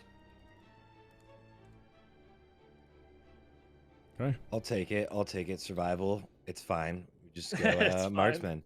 Yeah. The class that like It's gonna be so fun to watch Bean play this too. Watch like Dude, some of the like other rank ones come in insane and they're player, going nuts. Yeah. They'll make survival work. Like, they'll make it work, you know. If you're nuts, you're that's what I love about Wrath. Like, you can just make it work. If you're nuts, you have enough of a utility. Like, your kit is big enough in Wrath. TBC class kits are so small. You can only do so many things. You can't do a lot. In Wrath, there's a lot of shit going on. You can really theory craft with a lot of stuff. Okay, so next up is everybody's favorite, although it's the dumbest class in the entire game. I don't know why they put it in the game. It's so stupid. Mages. Where'd they go? Arcane Mage first. Mages. Arcane Mage, yeah. Trolling. No, I'm just kidding. Arcane Mages, they're okay. So I've seen Arcane Mages at high rating. But you have to remember, all they do is they do one thing. So if you know that, you just sit on the Arcane Mage. They just cast Arcane Blast, and they just wait for procs. That's the only thing the class does. So they have Presence of Mind, which is your instant ability. A lot of Arcane Mages will not use it for Arcane Blast and Wrath. They will use Presence of Mind for Polymorph on the healer to guarantee it. That is very common. You'll see that a lot in Wrath. And it's funny. There's a couple of those mages at high rating, and they whisper me and they flame the shit out of me. Because my first global on my priest, I'll death them instantly, and they'll palm poly me, and I death their poly. And they get fucking so tilted. Just their presence of mind is just in the garbage, and I get repolyed for half now. That's funny as hell. But Do you see a lot of arcanes in there? What do you say? You see a lot of arcane mages in there? No. There's some, you know. But do I see a lot of them? Absolutely not. They're there, but not really. Where'd you say to put them? Frost and Fire are both better. It goes into the sea, for sure. All they do is spam Arcane Blast, and then they get Arcane Barrage procs, and they can, like, you know, Arcane Barrage into an Arcane Missiles proc really fast. If they connect all that shit and they get all their procs and they line it up and nobody stops them, they can one-shot people for sure. But, you know, you have to be kind of incompetent to just, like, let an Arcane Mage sit there and just, Arcane Blast, Arcane Blast, Arcane Blast. Like, just nobody's going to stop him, you know? Like, why would we just let that guy do that? When we know if we go on an Arcane Mage, what are they going to do? Run away and try to Arcane Blast. That's all they can do. So that's why Arcane's C. What about Fire? Fire! The Fire Mage. Fire's a B tier spec. It's good in 3s for specific comps. I really wish that, I don't know, I have a feeling, here's my personal little theory crafting. I think someone's gonna play Fire to rank 1 in Wrath of Lich King. It has such a good kit, and I just don't see it represented properly on the Wrath servers. I don't know. Like, it's got Blast Wave, where you knock the whole team away. It's got a 5-second AoE disorient that doesn't even break on dots. So if you have the whole team dotted, you run in, you Dragon's Breath them. Fucking everybody's dying, and they're all CC'd, and then you poly one, and you kill the other ones. It has a lot of stuff like that. Only has one ice block, so obviously Fire Mages are susceptible to dying. However, they have Blazing Speed up 24/7. Fire Mages are sprinting around the arena 24/7 at Blazing Speed. Super fast. Yeah, so it's hard to catch them. They have impact. They can actually disarm you too when you hit them. There's a chance, I don't know what it is, 10% maybe. I think it's called Fiery Payback, I think. Don't quote me on it. I think there's a spec called Fiery Payback, and it's 10% chance that if you're hitting a Fire Mage, they disarm you. So that's just random. And let's say you're a warrior, you Blade Storm into it, and that procs, you know, now your Blade Storm's in the trash because you can only remove Blade Storm with disarm. And yeah. Oh, so Fire Mages can disarm. I didn't say that. I said there was 4. 5 can. 5 out of 10 classes can disarm in Wrath. Did you go in B then? High B? No, it's C. Oh, I'm sorry. Fire. Fire's B. Fire's B. Like a high Fire B? goes. Compare it to Destro. Boomy. Below Destro. Yep. Okay. Above Boomy. Above Boomy. Does Fire get the moving Scorch in Wrath, or is that later? No. Nope. Okay. I don't think so. I'm gonna Google it. Hold on. I could smell the rage in the chat if I'm wrong. Hold on. WOTLK talent calculator. I don't believe that Storch is I don't think I've ever seen a mage do that. I remember that in Chata, but I don't remember that. And I remember I was playing yesterday. I say I remember it like I. Yeah. No, I don't think they do. No. Yeah. That's Chata. Yeah. Quad. Okay. Yeah. So Fire Mage is gonna be a fun class. It's a cool class. Seeing those procs and stuff now, it's just like it's fun. I like the changes. Oh, it is Chata. This guy says in chat. Hopefully he's right. I don't know. I could check it, I guess, but I remember that happening in Chata, but maybe I'm hallucinating. Cool. The people just joined asking about the D tier. When we finish these, we'll touch on the D tier ones really fast. We'll just go over them really fast for the ones that are late. And this can be on YouTube as well. Frost Mage. Frost Mage A. F Mage is the best mage in the game. So Frost Mage is the best. It goes right below Affliction probably. Yeah. So because I would make, but again, I'm fucking splitting hairs. Like like an insane Frost Mage. A is good. Yeah. So Frost Mage is really good. They don't actually get a lot. Like when you look at their kit from TBC to Wrath, they get mirror images, which spawns 3 copies of them that'll all cast Frostbolt to the target. Helps with damage. They also get Frostfire Bolt now, which they get a proc from I forget, it's not Brain Freeze. Fingers of Frost, I think it's called for Frost Mage, where they Frostfire Bolt instantly with no cast. Now Frostfire Bolt fucking trucks people. Ice Lance is not nearly as good as it is in TBC. So in TBC, you'll fight a mage, and they'll shatter you, and you're low, and they just lance. Like,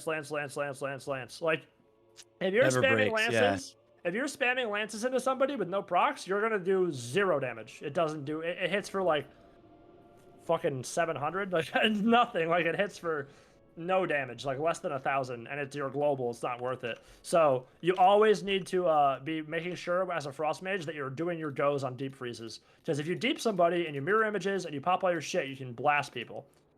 With deep freeze, some really cool stuff you can do with deep freeze. Okay, deep freeze is a 5-second stun. It does DR with cheap shot and other stuns. So you got to be careful when you use it. But with deep freeze, if you can do it in 2 ways. You need to Nova somebody first, then you can deep freeze them, and then they're stunned for 5 seconds, and they take a shit ton of damage from Frost, so you can shatter the shit out of them, hence the term shatter play, where they will fear one, deep the other, and then kill that guy. They also get a thing called Brain Freeze, which is they have 2 procs, right? And what happens is they're able to deep freeze people who aren't Nova'd, and they have 2 procs of it, okay? And it will treat that target as if they're frozen. So if they get a Brain Freeze proc, and you're ahead, and the other team has no trinkets as a Frost Mage, you can deep freeze one target, and it's a 30-second cooldown. Cold Snap, deep freeze another target, and then poly the 3rd target, and literally cross CC an entire team by yourself. When I play with like the rank 1, like when I queue and I play with rank 1 mages, like some of the shit they do, I'm like, fucking hey, dude, I don't even need to play the game. These guys just win by themselves. But it's really hard though. So Frost Mages are really squishy. I don't want to say that they're this god tier spec and it's unbeatable and blah blah blah blah blah. But they're very very strong, and they're just super squish. So if they get connected on by a cleave, they're gonna get really hurt. But they've got the tools. They've got Deep Freeze. They've got Polymorph. They've got Counterspell. They've got Blink. They've got Cold Snap. They've got Ice Block. So they have the toolkit to survive and get all that shit going for them. It just has to be played properly. Frost Mage is another class, very, very, very hard to play properly. But when you fight a good Frost Mage, you can't play the game. You just literally, you can't play the game. It's really difficult. Okay, so for the homies wondering why Frost is an S tier, can you compare it to DK and Marksman and say why you think it'd be A? Marksman hard counters mages, like hard counters mages in Wrath. So because they're so squishy is the answer. Outside of 1v1s, because this is arena, it's less on 1v1s. Oh yeah. So Frost Mages are just too squishy to be an S tier. They're too squishy. It's not right to put them in S tier with like obviously Hunters are a little squished too, but they have double deter, and also Frost Mages don't have MS. Hunters have MS from aim shot, so they have that MS effect that gives them 50% healing reduction. If Frost Mages had an MS effect, they would be S++. No questions asked. Even with them being toilet paper, Frost Mages would be S++. They don't have MS, and they're super squishy. So those are 2 big negatives for that class. However, it's a super capable. Shatter Play is going to be rank 1. You're going to see it. MLS will be rank 1. You're going to see rank 1 comps. Frost Mages, absolutely. You'll maybe even see Fire Mages rank 1 in Wrath Classic. But it's not as good as Hunter, because they have MS, they have Trap, they have Scatter, they have Silencing Shot, they have Disengage, they have Deterrence, they have Pet Intervene, they have Freedom from their pet. Hunters have so much utility for their team. Freedom, for example, like Hunters can just freedom their teammates with their pet. That's ridiculous. Yeah, that's insane. Imagine, like, and intervene. And they intervene. Like if your Hunter is out of his mind, he's gonna intervene blinds. And then what the rogue just leaves. Like, you know what I mean? Like if you get your blind intervened by a pet as a rogue, you're fucking throwing your keyboard. You're so tilted. Like, and same thing. Blah blah blah. DK is just a fucking damage powerhouse. So much damage on DKs.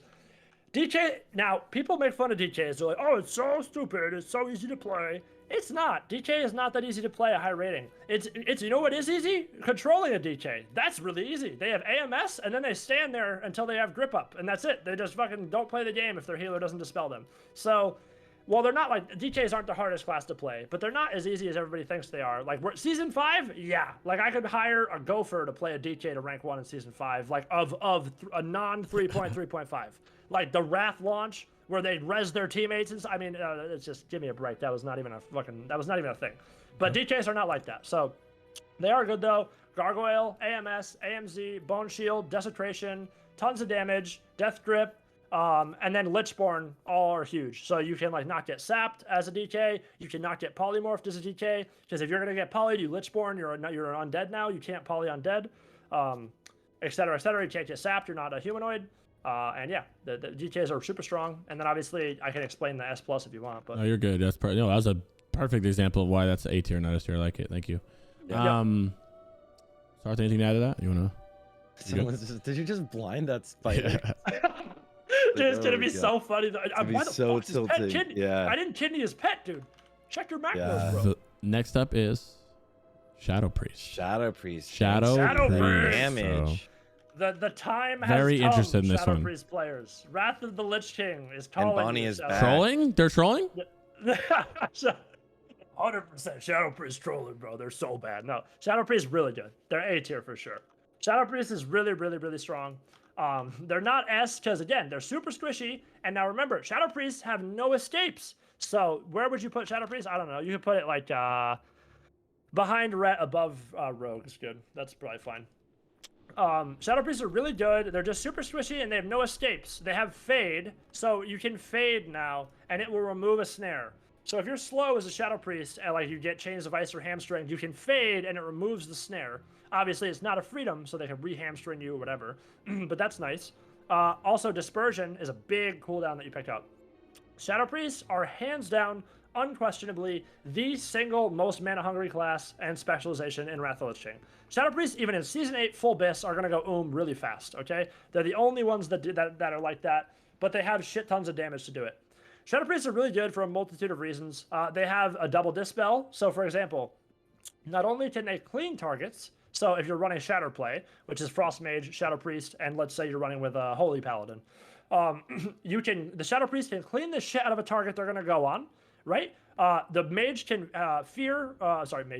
Mage can poly the healer or whatever. They can deep the target that's full clean, and that guy's trinketing 100%, or the healer's trinketing. They're guaranteeing a trinket like that, because the guy's full clean, no hots, 1 deep freeze, 1 poly, trinket like that. So that like Shadow Play has such snap pressure potential. If they have a deep freeze up and they're ready to do a go, they can just murder people. And so obviously that's really strong. They also pick up Psychic Horror. Shadow Priests have a disarm now and a Death Coil. It's the same thing basically. Psychic Horror is huge. Yeah, it's very big. So they can break Warriors' Blade Storms with it. They can disarm Hunters so they can kill them without deterring. They can do a lot with Psychic Horror. Like, it's a great peel and it's a great offensive because it's also Death Coil. So it's like really good offensively. Really good defensively. Disarms, bro. It's way better. It's like a Death Coil but disarms. It's Death Coil and disarm in the same thing. Wow. Except it will actually give you like it holds them in place. Coil, Yeah, it doesn't move them. It doesn't move them. Yeah, Coil they run around, but Psychic Horror they stand still. So if you're gonna go for a kill, you can poly one, deep another, Psychic Horror the other guy. There's a lot of shit you can do with that. And then Dispersion is usable in a stun. In any CC you can disperse. Gives you a lot of mana back too, and it's a freedom too. So if you're running away from a cleave, you're gonna die. You disperse. You have a freedom. They can't slow you until you're out of Dispersion. Hopefully you can get away from them. If it's a DK and they have grip, then you're goodbye. You're dead. But hopefully they don't. So it's a good class, good spec, A tier. Very, very hard to play though. Shadow Priest is not an easy class to play because it's so easy to exploit a Shadow Priest. If you can't get Vampiric Touch out, you can't get your damage out, like you're just literally useless. Like that's why they have to usually run with, not always, but run with control comps. That's why you see Shadow Play. You'll see like LES Priest. You'll see RPD because Druids have control, Rogues have control. So when they go all in on your Shadow Priest, you can peel the shit out of the team. And yeah, but they're very good. A tier, big damn. Shadow Priests do big, big, big damn. All right, what about Chad Hansmith Warlocks? Chad Hansmith shamans. Oh, the Chad Warlocks. spec. You No, get it. Them little wolves that they get to yeah, summon. enhance is good. Enhance is A for sure. It's not a meme spec. There's a bunch of shit that enhance gets that people don't really realize. Their wolves give them I forget what it's called, but basically it's a big speed boost. I covered it in my tier list video. I don't remember the name though. It's a big speed boost, and it gives the shaman a speed boost and their wolves a speed boost. I think it's 70% or 60%. It's huge, and it breaks all snares. So if you slow a sham, you get him Nova'd, he pops wolves, he pops that, he's on top of you. You're never getting him off you. He's gonna frost shock you, which is an instant snare now. He's just gonna purge you to death. They have wind shear up every 6 seconds. So every 6 seconds, somebody's getting wind sheared. They pop their wolves. They lust the wolves. They lust their whole team. Huge damn. They're scary spec. I hate fighting enhances. They have grounding too. They have grounding. It's like so. Not only are they really good on healers, they're really good at defending. Because like, oh shit, my healer's getting polyed, grounding. Okay, here comes another poly, sheer. And then, like, that mage is just doing nothing for 4 or 5 seconds, and then the healer's already at a loss on his whole go. Now the mage has to just randomly cast at the shaman and hope it fucking kills him, So it's a really good, it's A tier for sure.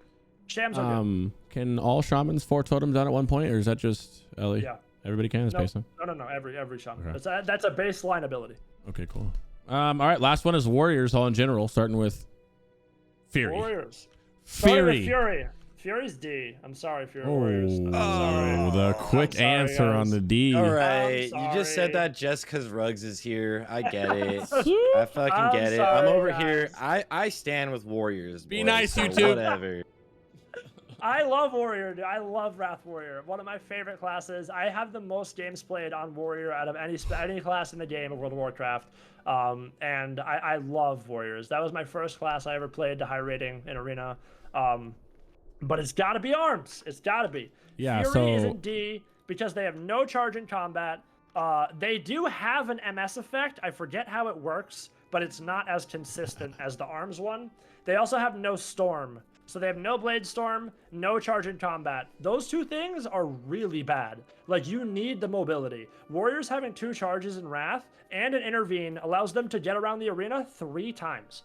And they run a lot with a lot of melee cleaves. So, for example, like a good warrior, if I'm on a target and I'm killing one person and their healer is over here and he's casting and we have no breaks for that cast, I have my intercept focus, whatever. I'm going to intercept this cast for 3 seconds. My teammate's still on him. I'll intervene back to my teammate and I have 1 charge for when this guy blinks away or whatever. And then I blink back to him. So it's really, really, really like a very hard class to get away from. They have hamstring. They do a shit ton of damage.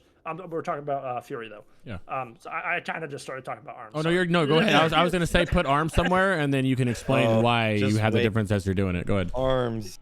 Yeah. So that's Fury, right? You want me to talk about arms now? Yeah, just talk about both, and you can talk about the differences of what. That's why one's at D and one's at wherever you put arms. Okay. Yeah. You're so doing as I was right. talking You're about, going great. The no charge thing is huge. No blade storm.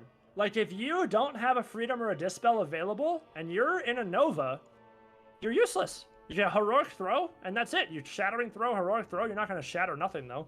So if you get Nova'd and you have no storm, what are you doing? You're just dead. Like, your teammate's dead. The comms are going to be like, yeah, I can't play, and then that guy's dead, and you just watch him die. Like, you know what I mean? There's nothing you can do. So Blade Storm is huge. That gives warriors mobility. It's 1.5 minute cooldown or whatever it is. It's really, really good ability. Very strong. And obviously, yeah, Blade Storm is just like one of the strongest abilities in the game. It's really, really, really good. So I guess that's Fury versus Arms. Now I'll talk about Arms specifically. Yeah, where's it go? So Arms is S+. Sorry. What's the S? top. S Oh, it's plus? top. Oh, it is. What? Arms is Fucking, bananas. it's yeah. Yes. Arms is bananas, bro. Oh, I didn't expect you to say that. Ridiculous. It is Jesus. so strong. It's S+. No, and now here's a quick funny story. No, statement rather. You see the tier list. Let's look at the top 3 classes. We have an Ellie Shaman, we have an Arms Warrior, and a Holy Paladin. What if we queued all 3 of those people? That is a comp, and that is called Thundercleave, and that is one of the best comps in the entire game. Oh my god, I bet. It is so much damage, dude. All they need to do is literally set up a Mortal Strike on somebody, and remember, the Ellie's got wind shear all game. He's got wind shear all game. The healer fucking hates his life, because the warrior connects, and he gets an MS up, and he gets some big damn, he gets some bleeds, deep wounds hits for a shit ton, and then all the Ellie's got to do, Lust, fucking they cast Lava Burst, and then they have Elemental Mastery for their instant chain lightning. They Lava Burst, instant chain lightning, Mortal Strike, Rex Storm, dead. The guy's dead. A Holy Pally could sit there and just flash a light, flash a light, flash a light, flash a light. The guy's fucking dead. Like, you have to peel the Ellie. You have to stop the Ellie in Thundercleave. That's crazy. So yeah, you kind of just said everything that was amazing about arms when you're talking about Fury. Is there anything else added to arms? There's more. Speak to me, baby. Yeah, no, arms wouldn't be S+ if it was just that. Unrelenting Assault, as I mentioned before, the most broken thing, and I think that puts it in S+ alone, is Unrelenting Assault. If you're on a healer and you overpower them, it's a 50% healing reduction, and then when you have a Mortal Strike on top of them, they stack. It's the only stackable MS in World of Warcraft Wrath of the Lich King. Their one class has stackable MS, and it's Arms Warriors. And so nuts. And now, on top of that, even on DPS, if I'm on a DPS and I overpower the DPS and they're a caster, it reduces their spell damage by 50%. Jeez. 50% and reduction. Healing so too, and healing. So it's a peel and it's like a kill window. And so a lot of warriors will just literally sit on my Disc Priest and they won't kick me because it's better to overpower me on my penance. So they'll just overpower me on my cast and then I'm minus 75% and they can just laugh their ass off as I'm dead. You know, there's nothing I can do. I have to get peeled. So bro, this is really like it's exciting to look at this and see random shit like that. Like what? You know, I mean, coming from PvE TBC Andy over here, it's dope to look at it and see all these other what could be metas and stuff. It's ridiculous, dude. It's ridiculous. Like I can't now. Now hold on. Arms is hard to play. People are gonna get mad. Oh my god, it's so fucking easy. You hit Mortal Strike. No, it's not. Arms is anybody can play TSG to 1500. You're right, 1000% true. Not anybody can play Thundercleave or another arm spec to high rating. TSG is pretty easy though. I will say that. But there's many other comps that Arms Warriors can run and where you actually have to play properly because. You know, I forgot. Sorry, guys. You can shield wall in arena now. So you shield wall in arena, you can retail in arena, and you can recklessness in arena. Can't do that in TBC.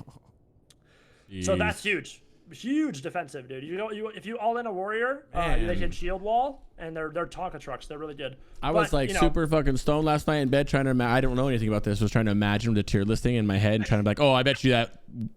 Copium. Warlock's gonna be here, and like all the other ones gonna be here. This Warlocks are S++++. Though. This S tier, this for arena, my friend. This S+ and this S is like mind blowing me right now. Yeah. And what's crazy is the only people complaining are the people who are like, why is my class C tier, B tier? Nobody's really like disagreed with this S+ S at all. Not one person really has, which is crazy because usually you get some commenters, but this is like. Yeah, we had one guy who didn't know what was going on, but I'm surprised. Yeah. Oh, I mean, what I say is true. Like, don't believe me. Just go play on a private server. Don't believe me. Like, go queue Wrath. Like, if you don't believe me, that's awesome. Go queue. Like reinvent break the meta. Yeah. And I bet you there will be. I bet you I'm gonna be wrong on some of these. Like Fire Mages, I bet you I'm sleeping on Fire Mages, and I bet you maybe Survival Hunters, maybe not. But Fire Mages, I don't know. They could be like someone's gonna come out with a nutty comp with a Fire Mage. I know it. I know they're gonna do it. It has all the tools. People are so good though on like live or retail versions of the game that like the meta always changes for the most part. Like the meta always changes in some way. Always. 100%. Yep. And nobody knows what'll be good in Wrath Classic. Well, I mean we kind of have a clue, but yeah, it does. It's not the same though. You know, there's somebody you can't have that many players. Yep. What counters Thundercleave? What counters Thundercleave? Any spell cleave can deal with Thundercleave pretty well. Beautifully. Because if the warrior, so remember, spell cleaves are really good at exploiting positioning. Okay. Thundercleave is really good at dealing with melee cleaves.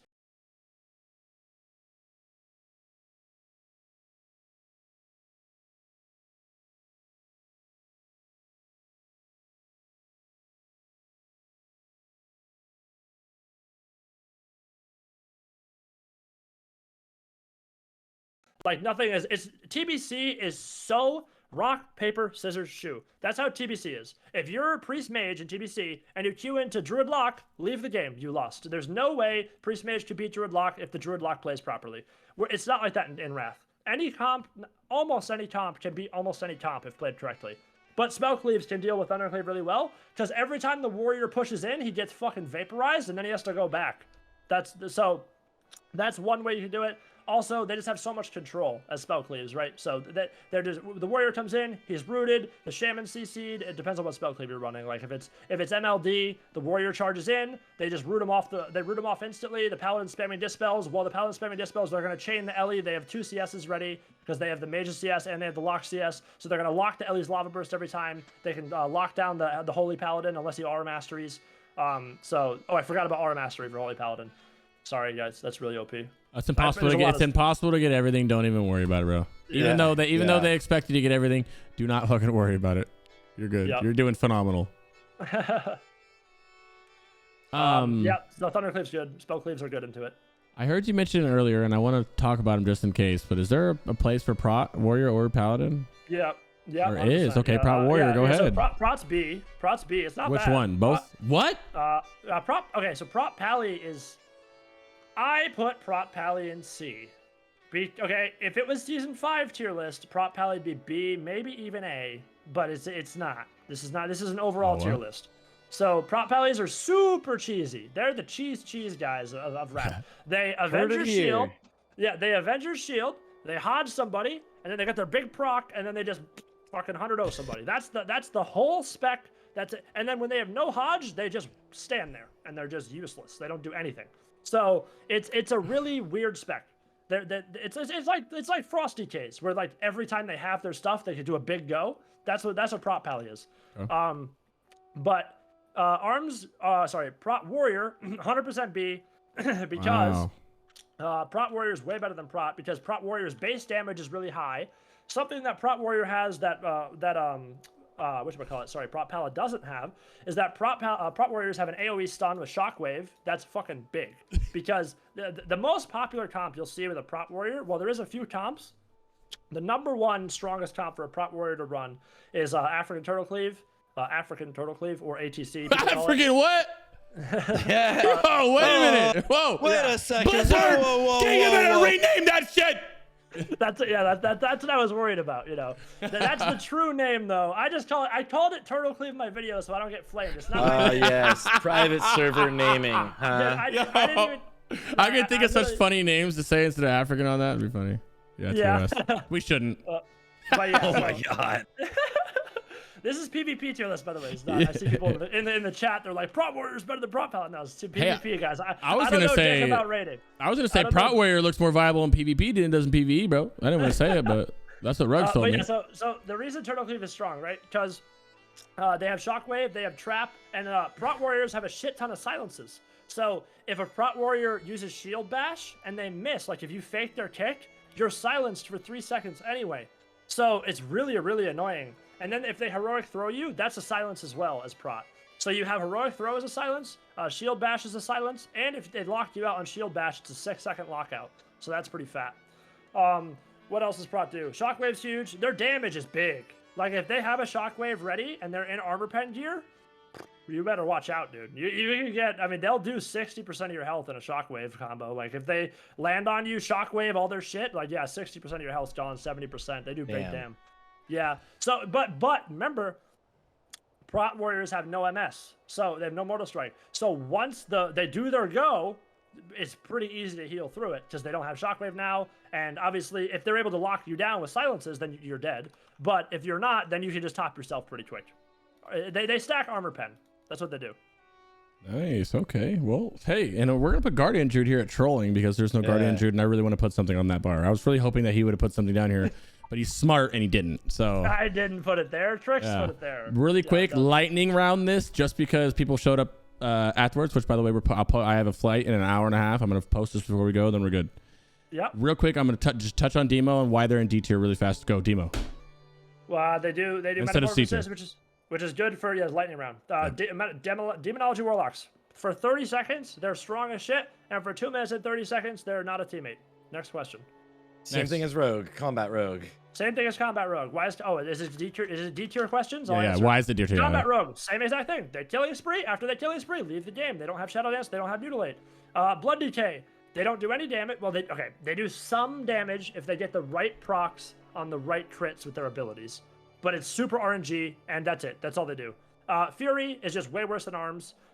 You don't really play Fury. It does okay damage, not as much as Arms even, and it has no MS. Well, it has an MS, but you have to like get procs for it or whatever. I forget how that MS works actually.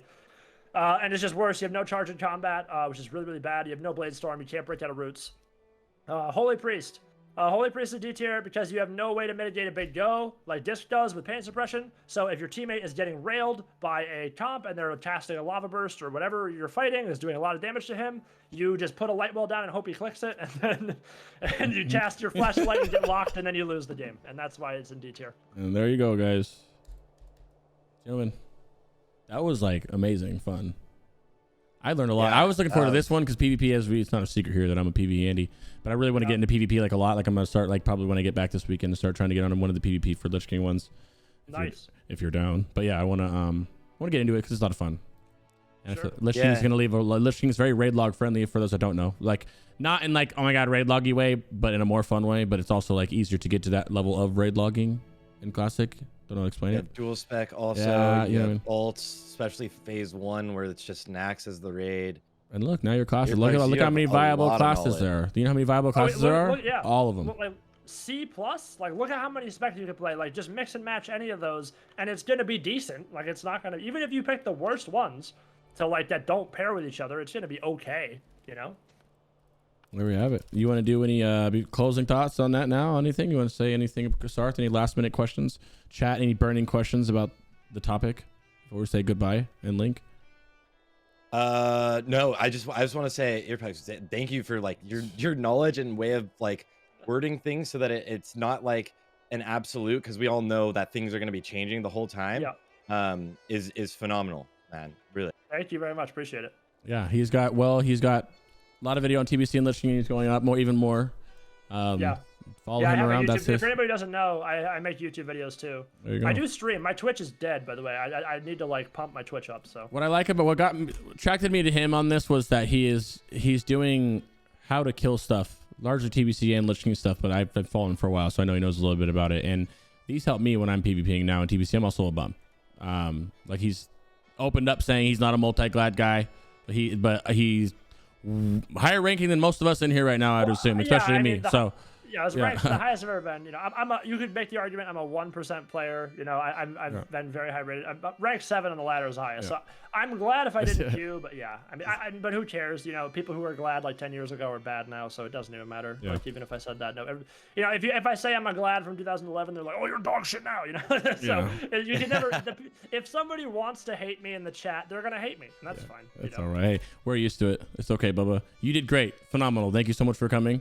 I'm gonna give you both of. I'm linking both of them in there again. I can't talk. Sorry, Sarthe. If you want to go get ready to head live, I'll host you. Sarthe, I love you by the way. Sarthe, I get to see you tonight. Can't wait to see Crix after he lands in LA. Let's fucking go. I got a flight in like an hour or two, and then I'm going over. I'm just gonna pull up to Sarthe's house while he's streaming. Be like, gang, what's that, dude?